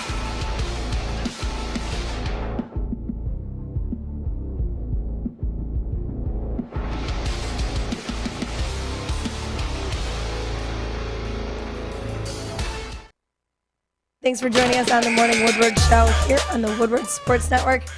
Guys, we got a conversation that I think is going to spark quite a few people's All right, if I may, chat. before we get into this, Okay. the NBA released its 75th anniversary list of the best 75 players to ever play, okay? Now I know what you're thinking. Adam, how did they have Scottie Pippen in there? Look, I didn't make the list. I don't know. All right? I don't know. I don't.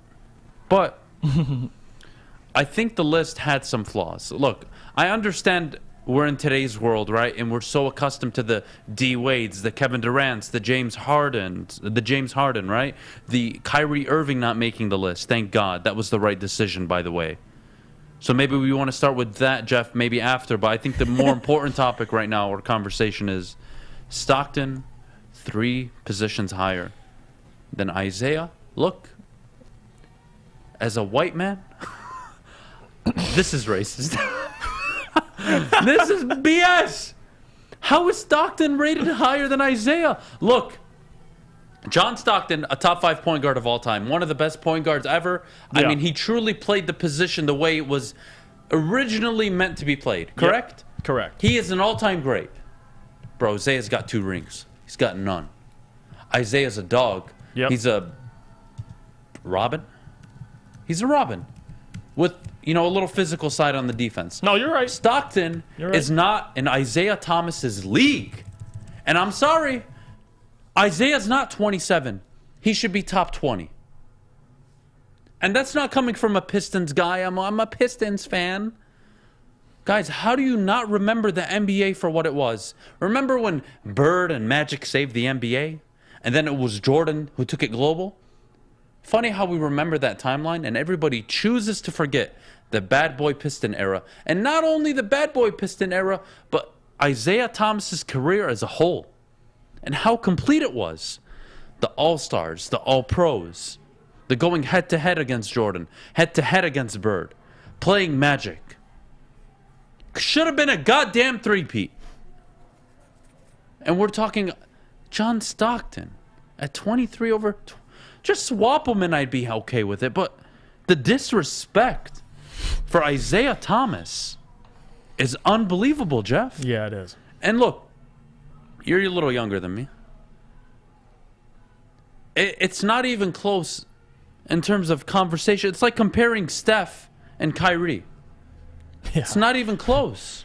Yeah. And I'm just talking gap. I'm not talking game. Just the gap between the two. Mm-hmm. And we're sitting here, Stockton's better than Isaiah?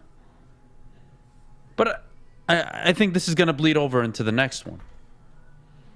Steph Curry is ranked higher than Isaiah. Yeah. And I'm going to let you intro this because you have an opinion that's definitely different than mine. I'm going to ask you for your top 3 point guards of all time, and I want the order. And then I want you to explain to me why you have it in that order. Okay. I'm going to go Magic Johnson, number 1. And the reason why I say that is Magic is the de facto point guard. When you look at, what he's able to do, Showtime, what he was able to do at 6'9" as well, and arguably a winner, one of the most greatest players in NBA history, it's got to be Magic Johnson. So it's got to be Magic, number 1. Number 2, I'm going to go Steph Curry. And I think right now you're seeing it as Steph ages. He's just adding on more and more to his legacy. Right now he's 33 years old. He's got probably a good 6 years left in the league. And Isaiah Thomas, as much as I love Isaiah, there's a gap in terms of production. Like, Isaiah's great, and he did a lot of things for the Pistons. Obviously, Finals MVP. Steph, when you think of Steph, you also have to throw in that he choked in the 3-1 Finals. We can throw that in there as well. But it just as in terms of an individual talent, Steph's not only the greatest shooter by far in NBA history, but people forget he's averaged over 30 points twice in his career. He can get buckets. It's not just threes. He is a scorer, and not only that, he's giving you 8 assists. So he's a playmaker as well. And I've always had questions about Steph come the postseason, and we talk about Isaiah Thomas. That's where he elevates, is a lot of time come postseason. But in terms of a player and what he's contributed to the game itself, I think Steph, in my opinion, number 2, 2-time MVP, 3-time NBA champ, obviously. So numbers speak for themselves. I'm going to go Steph at number 2. But Isaiah Thomas, as great as he is, and yes, I am a homer, he falls at number 3 for me. All right, this is my problem with all of this. All right, if you look at their careers relatively, Isaiah Thomas was a 19-9 guy every single throughout his career. Yeah. Steph Curry, 24-6. Basically almost 7 assists, really, if I want to round up. Right. Steph, 90% from the free throw line. Isaiah Thomas, 76% from the free throw line. I mean, the accolades all very similar. Adjusted shooting metrics, playoff game. In the playoffs, Isaiah was 20-9. Steph was 26-6. So my problem with the Steph Curry conversation, one, he's still playing, right? That's even bigger. He's still playing, and if he gets another chip, I don't think you're ready for my conversation about Steph, because to me, Steph Curry changed the game of basketball. Magic didn't change the game. Well, he changed the position because but only he could do it. That's the problem. And yeah, he was LeBron. Like, I can't be LeBron. Why do you think Steph is so relatable? Because we can all shoot, right? We can all try to get space, run around, and shoot threes. But that's not Steph Curry only. And that's the thing with when I'm talking about all time. My list, shocking and surprisingly enough, actually this morning, I'm going to have Steph at 1. I'm going to have Magic at 2 and Isaiah at 3. And there's no bigger supporter of Isaiah Thomas than me. Or at least I'd like to believe so. But we have to understand context when we talk about the all-time greats. Steph's got, what, 3 rings? 3 titles. Yeah. Okay. He's got an MVP. So he's checking off the individual stuff you want to see, right? He's still playing. Right. He'll likely shatter and will be thousands of threes ahead of anybody by the time he retires. Mm-hmm. And I think there's one thing we don't talk enough about with Steph Curry that he doesn't get enough credit for. He is the most selfless superstar in the NBA's history. Ever. There is not a superstar as selfless and as team-oriented as Steph Curry. And you've seen it. As much as I like what you're saying, keep preaching, I'm going to go Magic at number 1. Look, and the reason why I'm saying that, the guy's a 3-time MVP, 5-time champion. And I think, and listen. But he played in an era where it was just the Celtics and the Lakers. The dude had Kareem Abdul-Jabbar. Yeah. The guy had... Curry had, are we going to play that? Like, it's, you know what I mean? It's, for a majority of his career, he had KD for what, 3 seasons? Well, basically 2.5. He was drafted. And he won before KD. So, by the way, anybody that wants to put KD over Steph, kick rocks, Who did he win with, though? What team did he win with? Klay Thompson, Draymond Green. I mean, he had a pretty stacked team as well. They had the most wins in NBA history. Jeff, I love you. Draymond Green is what, 11th? One of the greatest, 10th best power forward of all time? Yeah. Okay. Klay Thompson's not a top 10 shooting guard of all time. He's the second, probably, if not third, greatest shooter of all time. So okay, fine. Okay. But so it's pretty good. When they won, right? You have to again, context. They had no Kyrie or Kevin Love in the finals. True, but they had the best player on the court. And last I checked, the team that has the best player typically wins the finals. LeBron was on the court, though. Yeah, that's the point. Yeah. LeBron was the best player on the court, Yes. and they still won. But he was by himself. He was playing with Matthew Dellavedova as a starting point guard. I get it, but like, how much are we going to pass on this stuff? Because you know what? Isaiah Thomas lost one final, right? Yeah. Who was it to? You said Isaiah lost one Yeah. final? Oh, of course, yeah. Well, Magic can't and the fault Lakers. them. Yes, yeah. And it was the greatest point guard. Well, you know how they lost it. They threw it away literally. Yeah. When I look at all time, the problem I have with Steph is can he carry a team to the finals? Who has ever carried a team? I hate that. Even with LeBron, I hate that narrative. Okay, how about this? Be the leading scorer on a championship team. He was, though. The year he didn't win Finals MVP. Iguodala, He was the leading won Finals yes, MVP. but he was the leading scorer and the leading assister. Why didn't he win MVP then? I don't vote for it, Jeff. He was the quote-unquote LeBron stopper in that series, right? Iguodala? Yeah, he was. He averaged 28 and 10 and 8. I know. The hell? Like, look, I'm sorry. Look, we can point at, Stafford doesn't have an MVP. Neither does Steph Curry. Look, you want to play that game with me, fine. No. You can have Isaiah and Magic over him.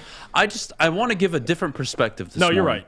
You're right. I have him at number 2, so it's not like you're far off. Yeah, I know, but Steph Curry is just different. Yeah. And 20, 30 years from now, you're going to be telling your kids, that guy changed basketball. Definitely. The way MJ globalized it. The way Magic and Bird saved it. That's how Steph Curry's going to be remembered. Not LeBron. LeBron didn't change the game of basketball. The only thing he changed was, quote-unquote, player mobility. Being a bitch and going to join with another team. That's what LeBron did. And now what? Steph Curry has a super team now? How? No, yeah. An aging Draymond Green, an aging Klay Thompson? Come on. If I'm giving you my top 5 list, it's going to be Steph, Magic, Isaiah, Stockton, Chris Paul. Those are my 5. I like him. I would just switch 1 and 2, but that's me personally. Yeah, look. And he's still, to your point, anybody though, that has Magic at 1, I'm not going to sit here and call you stupid. Like, it's fine. I get it. To your point, he's still playing. Like, Curry has about 6 years left in the NBA. Who knows? By the time he's done. I love this. This is my favorite. Who knows? This is my favorite thing. They play no defense in the Curry era. Really? Really, Zeke? You have to be one of the dumbest people I've ever met in my life. I've met some stupid people. Well, let me explain something to you. He's not Mr. far off. No. You're wrong, too, on this. You guys think, they don't play defense. The Phoenix Sun, Charles Barkley, quote-unquote, team, the MVP Barkley, that team in the quote-unquote defensive super defense era averaged 113 points a game. Yeah. The Steve Nash, 7 seconds or less. Yep. Which was still relatively towards the end of that era. Small hand ball. checking and everything. Yeah. Oh, they averaged over 113 points a game. When you have talent and players that can score, I'm going to explain something, and I want you to try to understand this. When you have talented players that can score, they score. And there's no defense that can stop it. You weren't stopping Isaiah from getting 27 and 13 in a year. The defensive era, right? Larry Bird, you didn't stop him getting his buckets. You didn't stop MJ averaging 30 in his career. I get what you're saying. The greats, you don't stop them. Steph is a great. Don't bring me Steph played in the soft era. Steph changed the goddamn era, is what he did. Nobody else did. Talk to me about it. I would say Giannis couldn't play in the 90s. Yes, he could have. Yeah, no, I hate the those greats can conversations. play in any era. I hate that conversation. Yeah, no, I hate it too. The only thing I would give Zeke is if he said maybe not having as much What's defense to you though? Not having as much physicality as the last 15 years. What's physicality?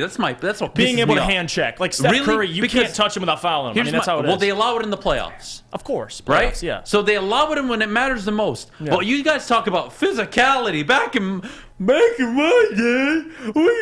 You used to clothesline people for coming into the paint. Well, that's basketball. You used to punch people. I mean that's defense. They were still putting up 113 even when you were giving up defense, or you were punching them. It'd be around get out of here. Back in my day, we used to clothesline them. I would say maybe a little after I 2000. want to see Steph Curry take a three back in the day. We'll go like north of 2000. Maybe like Stupid, 2004. That's the old school. Yeah, you're getting clotheslined. Guys, you can try to press Steph Curry. Good luck. He's one of the best dribblers and ball handlers of all time. Like, you make it seem, you take the extremes. It's like, I'm going to take the best defensive player ever and put him up on Steph and see how he does. Of course he's going to struggle. Put the best offensive player ever against the weakest defensive player ever, and they'll struggle. What are we doing here? Jesus Christ. I need some Cintron, Jeff. Oh, I'll tell you where to get it, baby, because Cintron World is an aspirational lifestyle beverage blend. You see it right there, absolutely delicious. And with it, they have a line of sparkling flavored energy beverages, premium bottled water, and revitalizer shots. Cintron is the official energy drink of the Red Wings, also proud partners with the Detroit Pistons, and exclusively served at Little Caesars Arena. If you are looking for premium ingredients, long-lasting energy, balanced hydration, essential vitamins, and great taste, Cintron is your top choice. Buy online at cintronworld.com. Use the promo code RedWings10. Save 10% with shipping included. Remember, drink it, live it with Cintron. Life is full of hard choices. We're here to make one of life's biggest decisions as simple as possible. My name is Christina Gennari, and for over 20 years, I've helped hundreds of families buy and sell homes. We cover all of Metro Detroit and more, from large luxury homes to starter homes. We will work hard to make sure that you get the home of your dreams. So if you're in the market today or even thinking about buying or selling in the future, make the obvious choice. Christina Gennari, the obvious choice in real estate. Visit us at soldchristina.com today. Your Detroit alternative to the normal sports blah, blah, blah. It's Woodward Sports. Welcome back. Thanks for joining us on the Morning Woodward Show here on the Woodward Sports Network. We're going to switch things up a little bit. We're going to talk about Tom Brady. Jeff, you can take this one away. Well, you see the reports, and now Tom Brady's been retired. He announced his retirement, although in his retirement speech he posted on social media, never mentioned retirement, the word retirement. So I never know with Tom. Obviously, no one knows exactly how he's feeling or what he's thinking, but this is my personal opinion. I don't think Tom is coming back. And I know the 49ers reports are still out there. Will he return to the 49ers? He's from California, grew up a 49ers fan. So obviously you'd like to see it from all NFL fans. It would be a great thing to see Kyle Shanahan with Tom Brady. But the thing I have is, why would Tom come back considering how he left? And how he left on top. He left number 1 in the league in passing yards. He left number 1 in the league in passing touchdowns. He left number 2 in the NFL in QBR rating behind, I believe, Matthew Stafford. So I don't see Tom coming back and taking another season in the NFL now. No one knows. I could see very well if any team were to go back, it'd be the 49ers. They were one of the teams interested in Matthew. They were one of the teams interested in Tom Brady. So I don't think they would mind putting Trey Lance on the back burner for one more year. But honestly, I don't see it, Adam, at all. I think Tom Brady's retired. I think he went through that process after the elimination of the playoffs. He got to sit down with his wife. And for him to say, I'm retired, and then say, psych, I'm back, let's play another season, I just don't see it happening, but never say never. I don't think anybody really knows. Yeah, I'll say never. Good. No, never, ever. It's not going to happen. They traded all those picks to do what? Waste 2 contract years of a rookie quarterback? And I don't know if you've seen the training camp footage of Trey Lance or any practice footage, but it's ridiculous. I mean, he makes some throws, you're just like, wow, I haven't seen anybody since, Mahomes come out and do that. The kid's got talent. They're gonna start Trey Lance. They're not going after Tom Brady. Tom Brady is gonna enjoy the $400 million in his bank account. He's gonna enjoy the kids. He's gonna enjoy the wife, and he's gonna enjoy not having to get killed every Sunday. Now, is it gonna be a tough transition for him? Of course it is. It's all he's known all his life. But no, they're gonna trade Jimmy Garoppolo. Trey Lance will be the starter. And they'll move on with their lives, and Tom Brady will continue to do nothing. He'll be retired. I'll tell you how this story got started, because apparently now he's retired, and people like to look back at Tampa Bay and ask themselves the relationship with Tom and Bruce Arians and how he was treated within that organization, whatever. That's why he retired. Do you think... See, it's tough. I don't see him coming back to football, but now people want to release he's frustrated in Tampa Bay. He wants to go to the 49ers. What's frustration?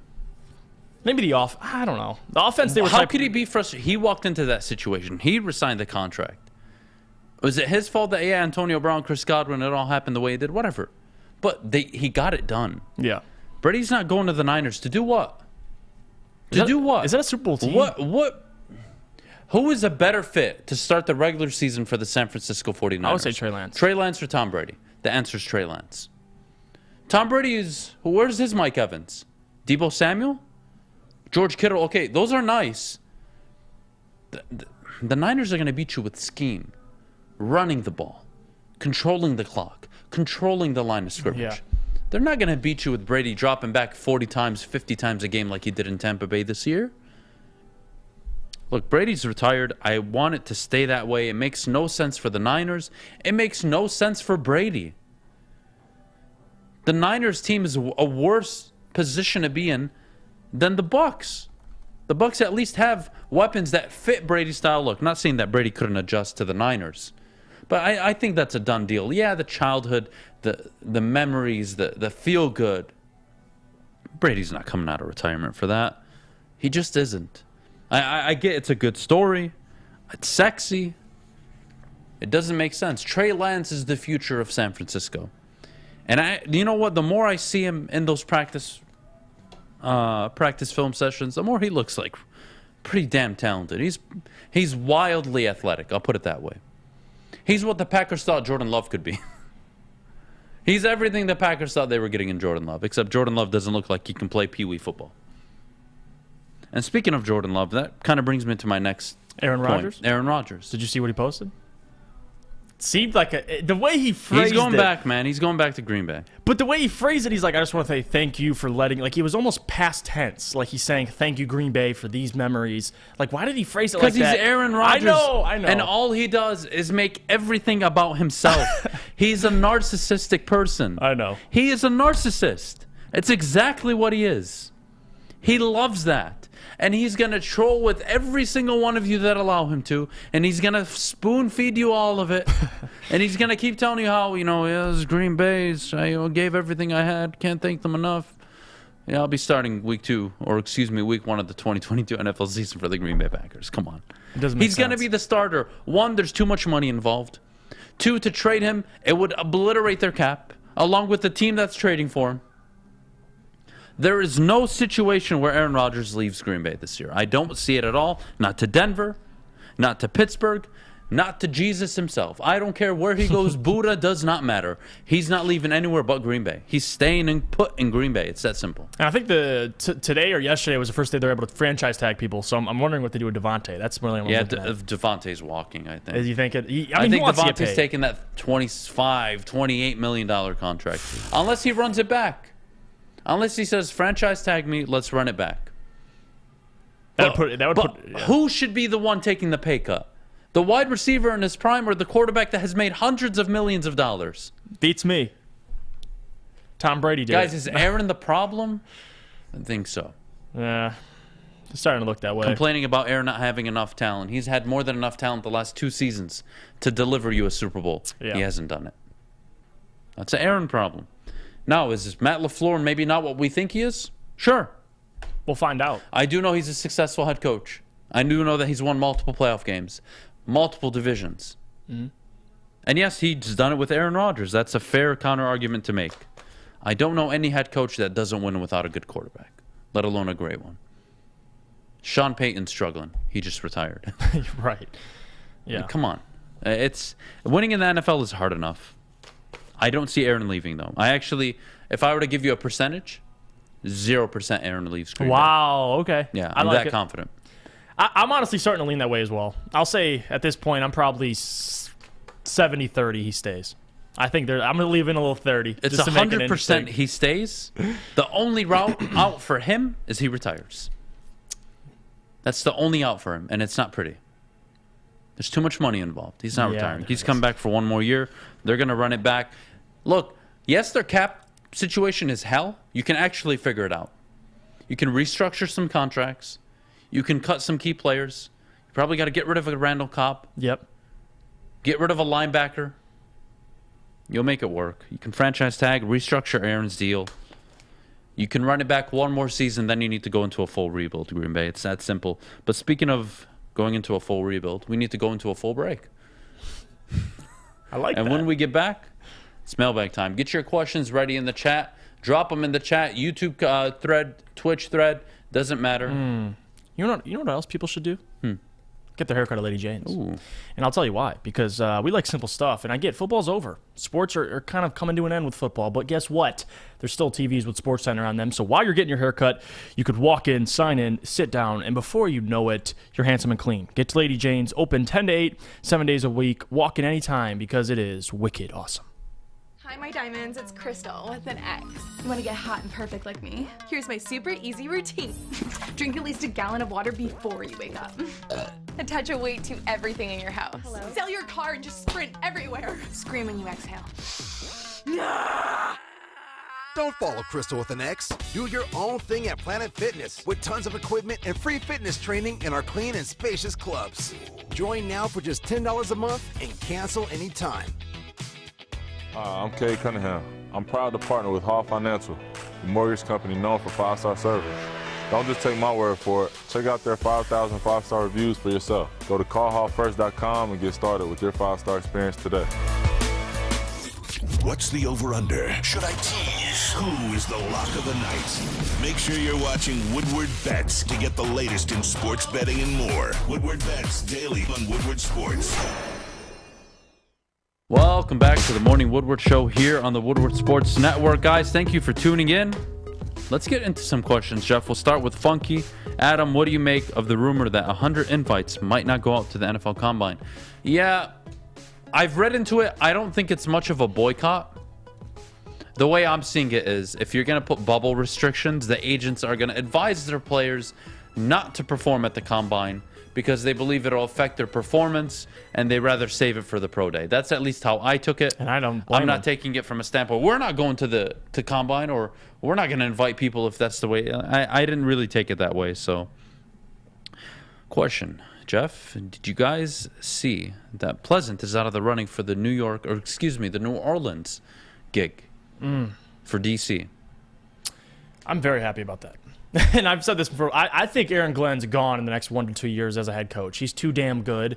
And Aubrey Pleasant, to me, is our next DC. So the longer you can keep him in-house and keep him happy, the better it'll look for us when he becomes DC. And he'll be very successful at it. So can't lose Pleasant. He's too damn good.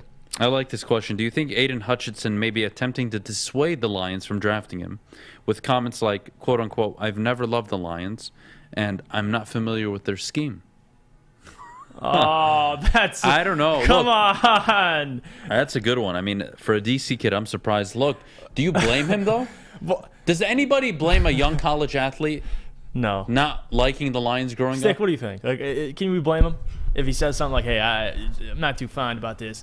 I don't know too much about the Lions," even though he's never... He grew up here. They did ask him, though, playing for his hometown team. I swear I saw a question, him being asked, and he's like, "Yeah, it'd be cool." Like, he didn't say too much on it, but now that you're saying he's saying that, it's like, I don't blame him. I mean, what am I going to do? I don't know. I could care less. Can't hate on him. I think he's lying.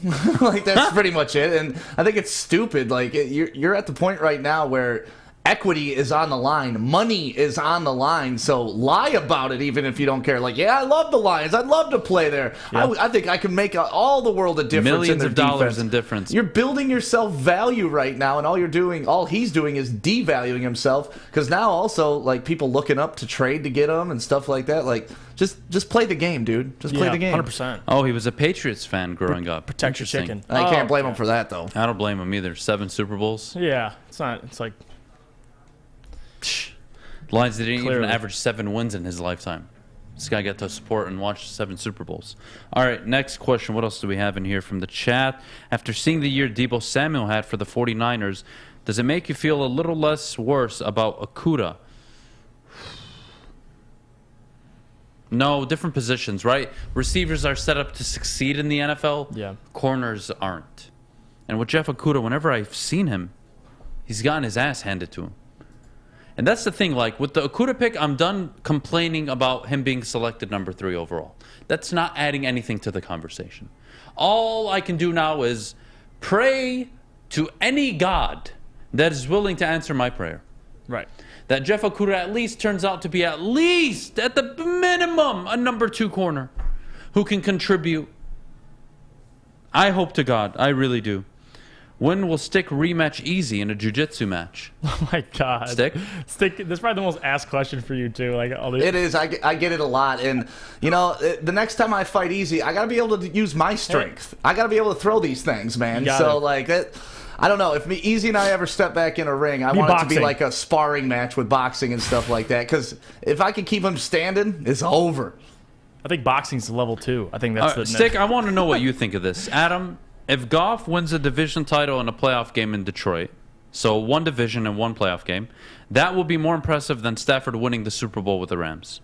You agree? One more time, Asa. Okay.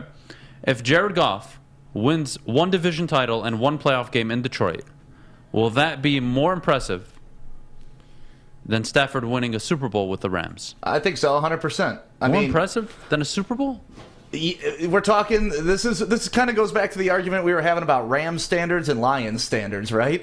So I'm thinking Lions standards. If this guy can come in here, win a playoff game in 2 years, when Matthew Stafford, the greatest quarterback of all time, top 5 Hall of Famer, took him 12 Nobody years. said that, but couldn't even get it in. I would say that's more impressive. I mean, we've talked about this forever. If somebody comes here to Detroit and wins a playoff game, they're going to get a goddamn statue built. I'm going to be honest.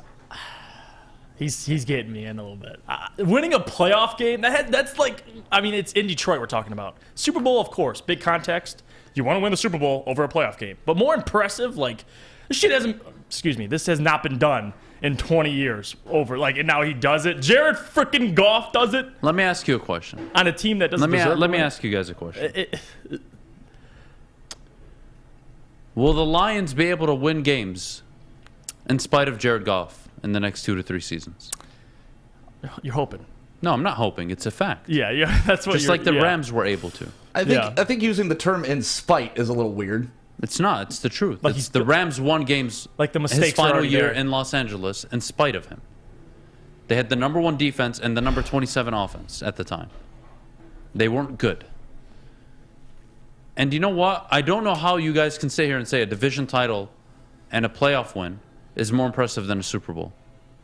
And again, you want to use context? Well, it's the Lions standards. Okay, but how can I use the Lions standards when we're talking about NFL standards?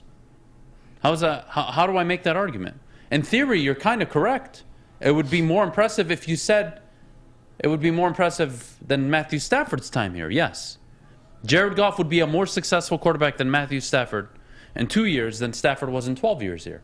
That, I think, is the play. But to compare 2 different teams, 2 different accomplishments, that's tough for me to do. I wouldn't agree. If I'm talking about the NFL and I'm saying what's more impressive, then yes, I guess like broader. Maybe I'm biased. It's from being in Detroit. You're kind of looking at it. If I'm a different NFL executive, do you look at Baker Mayfield as the Lord and Savior of a franchise? He won a playoff game for the Browns. Browns are not the Lions, though. The Browns have won playoffs games since 1991. They've won 1. That's a lot more than us. And it happened in the early 90s with That's Belichick. more than us. Yeah, no, Super Bowl's more impressive, but personally, from here. But to extend this conversation, on that extend this conversation, what if Goff wins a Super Bowl for the Lions? Oh, I mean, we renamed the whole damn city. No. That becomes the single greatest achievement in NFL history. Yeah, that's historic. Nobody can ever top the quarterback that delivers a Super Bowl for the Detroit Lions. But you have to remember, it has to be the quarterback that delivers it. It can't be a Joe Flacco performance. Run game or something. A Trent Dilfer. A Brad Johnson. It can't be that. It's Listen, people still love Eric Kramer, and that's because that's people where are we're retarded. At. People don't have brains, Stick. I can't help those people. Who wins the Calder, Sider or Raymond? I think it's Sider, and it's by a landslide. Sider honestly should get Norris Trophy votes. Yeah, he's been. Nobody wants to talk about this kid, how freaking good he is.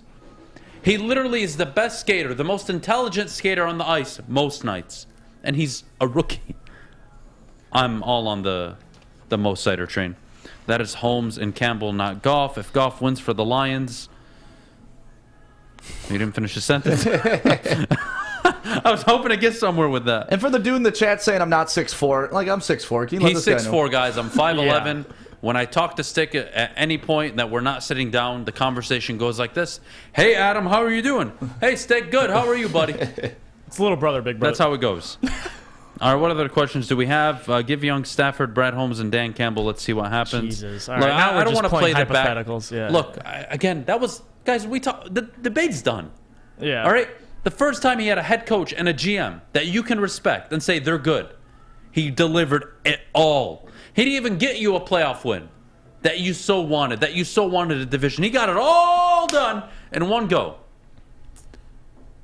I believe in Brad Holmes. I think he's the best GM already in Lions history, and that's not saying much, considering it's been all crappy GMs. But, I don't want to discredit the mid-'90s, late '80s, but still, you can argue Brad Holmes is the best GM in the last 30 years. Yeah.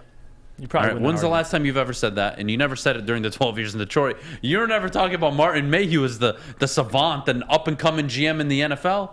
You never talked about Jim Schwartz as the next head coach, the great one. You never talked about Caldwell, Patricia. It just wasn't a thing. Guys, that's it for the show. Thank you so much for joining us this morning. Big D coming up at 11 o'clock. Make sure you watch them. Give them 200 likes. Give them 200 likes on their YouTube stream. Yes. And I'll take a left hook from DMAC. That is the bet today. So if you guys all care about my dental insurance, you won't do it. Having said that, have a great Tuesday. We'll see you guys tomorrow.